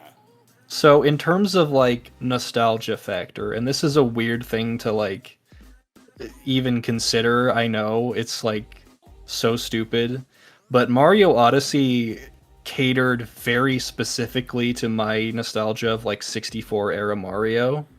And it did. As much as I love like the Mario sports games on the 64, that's always been like Mario 64 has always been a blind spot for me. I was a DK 64 kid. Right, exactly. 100%. And Yeah. I was super into like Super Smash Brothers and Super Mario 64 when I was a kid, so it was like perfect for me. And they did it super well. There's like really good fan service that isn't necessarily going to hit for everybody, but if it hits for you, it hits hard. I'm not sure, outside of the obvious in this game, that they do as good of a job. It seems like, especially with like the outfits and stuff, it doesn't seem like there's as much there. I found a few things to enjoy. Like outside of spoilers, there's the hidden crankies, which I liked, and also there's the point where you reach Diddy and Dixie, but I found that honestly to be kind of an afterthought. Like it seems a little tacked It on, did feel honestly. like, hello, my friend, a good old friend. Remember these old times we had? And then you have like a race, and it's like, well, bye. And that race is stupid, dude. That race is so dumb. Yeah. Like, the controls are just total nonsense. Yeah, I was like, okay, even being someone who was like, I'm gonna break everything, I'm like, all right, time to hit the old dusty trail. Nice to see you guys. Man, I see what you, but I would say this, even though it doesn't necessarily have I don't know if you're necessarily talking about fan service in way of throwbacks. I think what this one has fan service in way of, people like Donkey Kong. I think I've said this before. Donkey Kong fans are like Sonic fans, but weirder, because Donkey Kong is a little weirder than Sonic. And for a long time, we've had a bulletin board trying to piece together the lore and story of who is cranky to Mario and to Pauline and this and that. And that one obviously muddies these waters. But I'd say the wider lore of this game answers questions that I've been wondering about these characters for a while. Again, It makes Pauline more confusing. The big spoiler character, I was like, oh, I love that they clarified this about him. I'll maybe bring that up later. I wouldn't, I don't want to risk bringing up this character at all, because like his entrance is mind-blowing and insane. But they clarify his motivation that's always been a little fuzzy, and it's a super simple thing. It's just what and I was like, oh, I'm gonna cut this. I just want to say to Skip ahead a minute and 15 seconds to avoid Donkey Kong Bananza spoilers. Over and out. Want to say to clarify, because for a long time it was confusing as to if King K. Rool liked bananas or hated them and wanted to starve the Kongs. They were finally like, hands up, he likes mushy, rotten bananas. And it's like, oh! Yeah. Yeah, he's like the rot monster. He's like, I want to turn everything rot. But so and you can cut this because I'm also going to talk a little bit about it. But yeah, it's it felt to me like the way that they pulled it off was almost like the same way like Bowser just shows up in Odyssey. Like there's obviously it's obviously like they keep it a secret and stuff, but once he shows up, it's like he never left. Exactly, yeah. I'll probably keep that, because I have to put in spoiler warnings for Superman and Fantastic Four, so I'll keep that in, because I think that's worthwhile enough to add. Yeah, fair Just enough. a little time. Alright. But yeah, I think I've just been asking for this for so long, and they delivered in really every way I could fathom, even with some of those gripes that I, have myself and can't argue with. That I don't see this getting dethroned as Game of the Year, but we still got 5 months ahead of us, so we'll see. Yeah. This is already our longest episode ever. I'm going to try and make news kind of fast. Does that sound okay? Yeah, I'll sounds pull up. good to me. I only have like a couple headlines anyway, and you probably have them too, so I'll just pull them up just in case. We'll figure it out. And yeah, we're pushing 3 hours as is. So I think that's what happens when we have Donkey Kong and Superman on one episode in 1 month. Yeah, there's a lot that happened this month. There's a lot to talk about. Oh, yeah. When I have a new favorite movie and game in my top 5 in 1 month, I've just been like in hog heaven. Yeah. All right. So, and you know what? We'll just do it like we do sometimes, where if we don't care, we just won't say anything and we'll push forward. Neja 2 is coming to US via A24 and an English dub. Cool. Yeah. All right. Yeah, I'll check it out. I'll watch the first one. Sounds good to me. Stephen Colbert canceled amid political strife. I am really scared. Mm-hmm. This is a scary time to be an American. I do really appreciate that ostensibly everybody else on Paramount, on the side of creators, not executives, and like Comedy Central is pushing back super hard. I know better than to be like optimistic, but I hope that even the South Park guys are starting to be, who have like famously chickened out of lampooning Trump for a long time, are going like 150%. It's like a nuclear bomb. Yeah. It's out of nowhere. Yeah, serious. And I try not to just like and I know that's not going to be like his downfall, but it's nice to see how many people are just outpouring in his support. So I hope they figure something out. Scary shit. Margot Robbie has been cast in Attack of the 50-Foot Woman, directed by Tim Burton. Disgusting. I don't want any of that. Ugh. Keep that away from me. I didn't realize they were remaking that. Yeah. I thought they knew better. Thought they knew better. No, I think we watched Monsters vs. Aliens recently, and I was like, they can never market this today. Their Twitter reply, I think that's why that IP is, they keep bringing back like a Troll series or a Peabody and Sherman series, but they know if modern audiences get exposed to Reese Witherspoon in that, it's over. Yeah. Pokemon Direct, including an Aardman collab, coming in, I think, 2027, the misadventures of Pichu and Sirfetch'd, as well as an extended look at Pokemon Zaza. I'll probably pick it up. I think it looks good. I don't know if y'all have reservations about that. Wait, Aardman? Is it a film or what is it? It's like I think it's a series. It's a stop motion series. Okay, is that different from the Pokemon Resort stop motion series? Yes. Yeah, Pokemon Concierge is on Netflix and also coming back, and Aardman is making its own thing focused on Pichu and Sirfetch'd. That style does fit Pokemon, so Yeah, I can see why they're doing that. The teaser was Wooloo, which is funny because they do Shaun the Sheep. Oh, yeah. Yeah. Willow, did you have big thoughts about Pokemon ZA? I don't like Mega Dragonite. Yeah, I'm not crazy about it either. I'll wait to see. Right now, nothing interests me. I mean, it's like I make it no secret that X and Y are not just my least favorite Pokemon games, but some of my least favorite games, like, period. So I'm not at all invested in the environment. Time will tell. I guess. Yeah, I won't be like a day one buy though. I'll probably wait. Sure. I think germane to the processing power shown off by Donkey Kong Bananza, it has potential to really be a step upward and onward for Game Freak. That isn't it cross-platform though? Oh, I don't. You might be right. I might be mistaken. I think it's also a Switch 1 release, and yeah. Yikes. Yeah. Okay, well that changes my tone a little. Rick and Morty spin-off about President Curtis. Kill me. Oh my god. New show by Vince Gilligan of Breaking Bad fame, Plurbius. It seems a little more offbeat than like Breaking Bad or Better Call Saul. Starring Rhea Seehorn of also Better Call Saul fame. We feeling strongly. It was just a small Kim teaser. Sexler. Yeah. Sorry, Willow. Sorry. I was just gonna say, cool that it's sci-fi.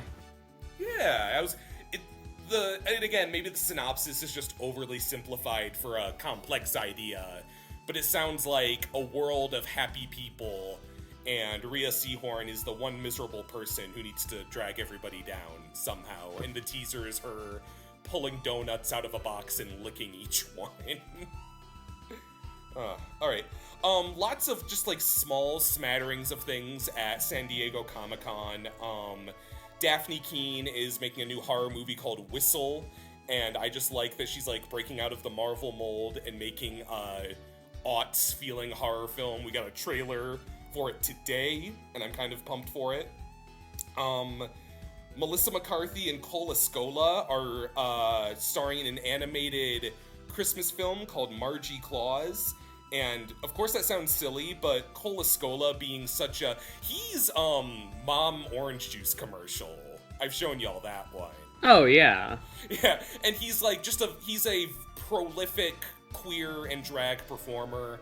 And it kind of warmed my heart that he is one of the leads in an animated Santa Claus movie in an era where Colbert is being 1984'd off the air. I just was happy about that.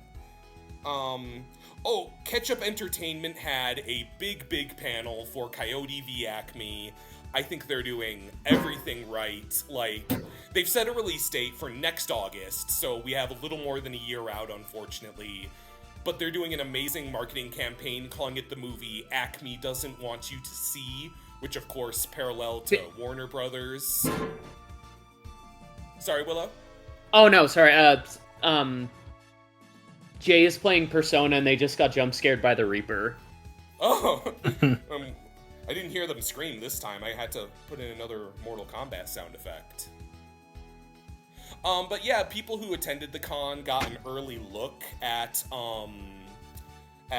Coyote v. ACME, and it's apparently looking really good.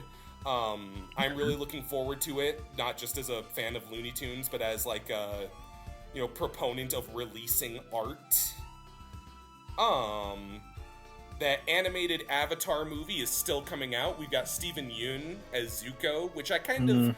I like, because I like Stephen Yeun, but Dav, you expressed skepticism, and I agree with you that there's no reason Dante Bosco couldn't just do it. Yeah, that voice is just too iconic. Like, I understand why he's not old man Zuko and Korra, but at the same time, like, come on. Totally, yeah. We've also got Chris Rock directing an A24 movie starring Rosalind Elazar, Adam Driver, Daniel Kaluuya, and a little tiny person that I can't imagine. Anna Kendrick, so I'll be seated for that one. Follows a gifted actress with a derailed career until someone from her past offers her a chance at a comeback. Interesting. Okay. Yeah, cool. I tried to kind of speed through that because we're running so long. Dav, what else Did I miss anything? You I mentioned you might have had a couple. have 3 more. We probably won't have a lot to say about them. Sure. The Eyes of Wakanda trailer dropped today. Oh. I meant to watch. It says a lot that when I wake up in the morning, my thing is, oh, I'm gonna watch the new trailers and add them to my playlist with my coffee. That's like part of my autistic routine, and I did not watch the Eyes of Wakanda trailer. Yeah, it's whatever. I think Iron Fist is the villain or something. What? Iron Fist is in it. I guess there's like multiple Iron Fists. I think I'm a little upset at Marvel is kind of throwing their TV shows under the bus, it feels like. And now I'm kind of like, well, should I care about... Is this like an anthology? What's the deal? I think it's just like it takes place in the past, like a few hundred years before the main MCU, and it's about Wakanda, and it's I don't think it's an anthology. I think it is a self-contained story. Alright, well, if press is good, maybe I'll give it a look. I don't know. Just like I'm kind of sick of Wakanda, to be honest. Like that's all. The MCU just seems obsessed with Wakanda, and I know it's like important, but come on, do something else. Well, is it tied up in Ironheart? No. No? Okay, well, she was just in the Wakanda movie, is why I asked. Yeah. Yeah. Oh yeah, Black Panther too. Right. Yeah. It's just like, because lately Disney has been like, they were all in on, we're gonna have a Tiana show, and we're gonna have a million Marvel shows, and they're gonna be all essential viewing, and then, like, they're getting diminishing returns, and now they're like, oh, you guys like these? Alright, here you go. Like, and that's why it's just like, I don't mean to be, I feel like kind of a dick being like, Wakanda, but also, like, I don't think they're doing the legwork to make us care that much. Yeah, they're really not. No. Okay, the second biggest entertainment industry news after the Colbert stuff is that VShojo is now defunct. Yay! Okay, I'm actually totally out of the loop on this, so tell me about this. I feel like, long story short, the VTubers in VShojo would raise money for charities. The CEOs of VShojo would pocket that money. That got out, and all of the talent quit. Wow. Yeah, it started with Iron Mouse. She made a video called, like, Why I Left VShojo, and every single other VTuber who was part of VShojo left with her. And, like, it wasn't even just, like, pocketed charity money. It was, like, money that was supposed to be paid to them. Like, it was full-on wage theft. I'm gonna sound downright, because I'm not in the world of VTubers at all. That shit scares me a little. So I had no idea about this. So I'm really glad you're bringing it up. That is fucking insane. Yeah, I mean, at least Iron Mouse is doing very well. She just did a collab with BB No Money, and then she released like this opera song the other day, which is really good. So, she's doing well. The biggest casualty I think of all this is Mountain Dew. Do you know who he is? No. So Mountain Dew was a pretty prolific YouTuber who made a bunch of like high quality edit stuff. So he made like the Pepsi Man video and like all the Snoop Dogg like anime opening edits and stuff. He was one of the founders of VShojo, and as a result of this, he has been outed as like a creep and just an overall terrible person. So that's a shame. Well, you get what you fucking deserve, yeah. Oh man. And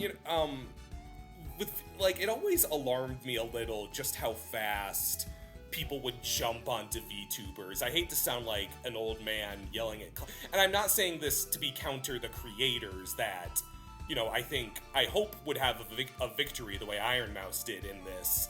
But, I hold people like, again, Glazing, like Super Eye Patch Wolf being like, I always get a little concerned with, like, the disconnect between a creator and their VTuber and how that can be exploited and kind of taken away from them. Sure. And that's something that always stuck with me, just as, like, a point of skepticism. So I hate that happened to them. I'm happy that this sounds like, if a Pyrrhic won a victory for them, that they rose up above the people exploiting them. Right. Yeah, I think it ended kind of the best way that it possibly could have given the circumstances. Still a huge shit. Like, if I go to round 1 right now, like if I just walk there to the Burbank Mall and go to round 1, there are still going to be claw machines that say VShojo in them. Oh, yeah. That's crazy. Like this is I didn't brand know new. it got that big. They had like full on like merch and shit, and yeah, this is a huge like shift. Wow. Not as big as like if like HoloLive or something went defunct, but still it's a big deal. Man. Yeah, I'm sure there'll be, when I get back to school next week, there'll be whole classrooms in shambles about this. Oh. The last headline that I wanted to throw out there that it's selfish because I'm personally extremely excited for it. Cyberpunk Edgerunners Season 2 got a teaser. Oh, Cool. see, I was like, oh, we probably don't want a season 2 of this. I didn't realize you'd be excited for that. It's like a anthology series, right? Yeah, Oh, totally it's- different characters, different story, same setting.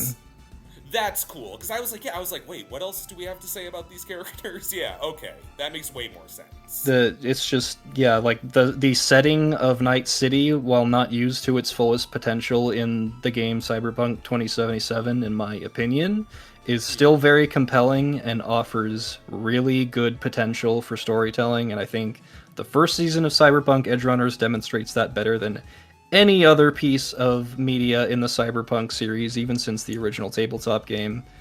I am super excited to see what they do with the season 2. Well, hot damn.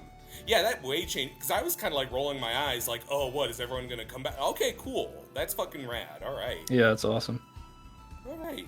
Well, we have officially been recording for, I think, 3.5 hours. So if and I'll cut some things. So I think still longest episode ever. And if you've been listening this far, I'm good. bless your Yeah, soul. I'm fine. Well, all this talk. Do we have anything else we want to cut? Wait! I just remembered. Stretch this out any longer. None of us talked about Smurfs. Oh god. We gotta talk about Smurfs, Tommy. See, here's the thing: is that in the back of my head, I was like, I should, because like I was also like, I'm gonna surprise them and say, and didn't you two say? But like at some point in this long ass episode, it just fell out of my head. I'll tell you what: when Smurfs hits streaming, I am gonna watch it. Should we wait till all three of us see it? That's a good idea. So. That'll be I our think that'll post-credit be- scene for this episode. Yeah, that'll be. So if you listen this far and you're like punching a hole in the wall that you didn't hear Willow and Dav talk about Smurfs, I do want to share that I orchestrated a Faustian bet, which Willow and I won and bamboozled Dav and Jay to see Smurfs, and I'm very happy about that. It wasn't But Faustian. We exclusively lost. We had to watch Smurfs. I guess I just don't have a good understanding of the meaning of Faustian. That's like Kafka-esque, yo.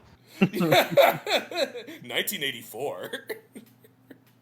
But I was getting a blind bag toy, basically in short layman's terms, and it would be one of two characters. And we're like, okay, if it's this, me and Willow say it's this character. If we're wrong, we see the Smurfs. Dav and Jay take the con of that. Willow and I won. Willow was a good enough sport to still take one for the team and see the Smurfs. And it's really fucking funny, because, like, I think the Smurfs looks bad, but if any of us would see it, I think it would be me, and I did not. Yep. I will... Not yet. I will hold true to myself that when it is on Paramount Plus, and I don't have to rent it or pay for a ticket for it, I will stream it, and then we will roast it on this podcast, because guy who liked Garfield thinks this looks like trash, and it sounds like it fucking was. Yep. Tommy's gonna be like, I watched AI Artificial Intelligence, but there's a better movie that I've seen a better movie about the will to go on and what makes people special, you know. Kill Bill can suck a dick. Smurfs is my favorite movie ever. James Corden. True. Gosh. You know, Rihanna is Smurfette, and she's like my queen now. Yeah. Yeah, that's going to be the tattoo I get, because playing all that Tattoo Assassins made me want to get a tattoo, and mine will be a Smurfette sprouting off my arm and fighting for me. That's a great idea. Yeah, and I'm Tommy. And I'm gonna read this Green Lantern comic book that just came in the mail, and I'm Willow. Oh, cool. Text me a picture of the cover. I just want to see which one. Okay. Thanks. I'm gonna get a tattoo of an insulin needle that is constantly refilling, so I never have to buy insulin again, and I'm Dav. Good night, everybody.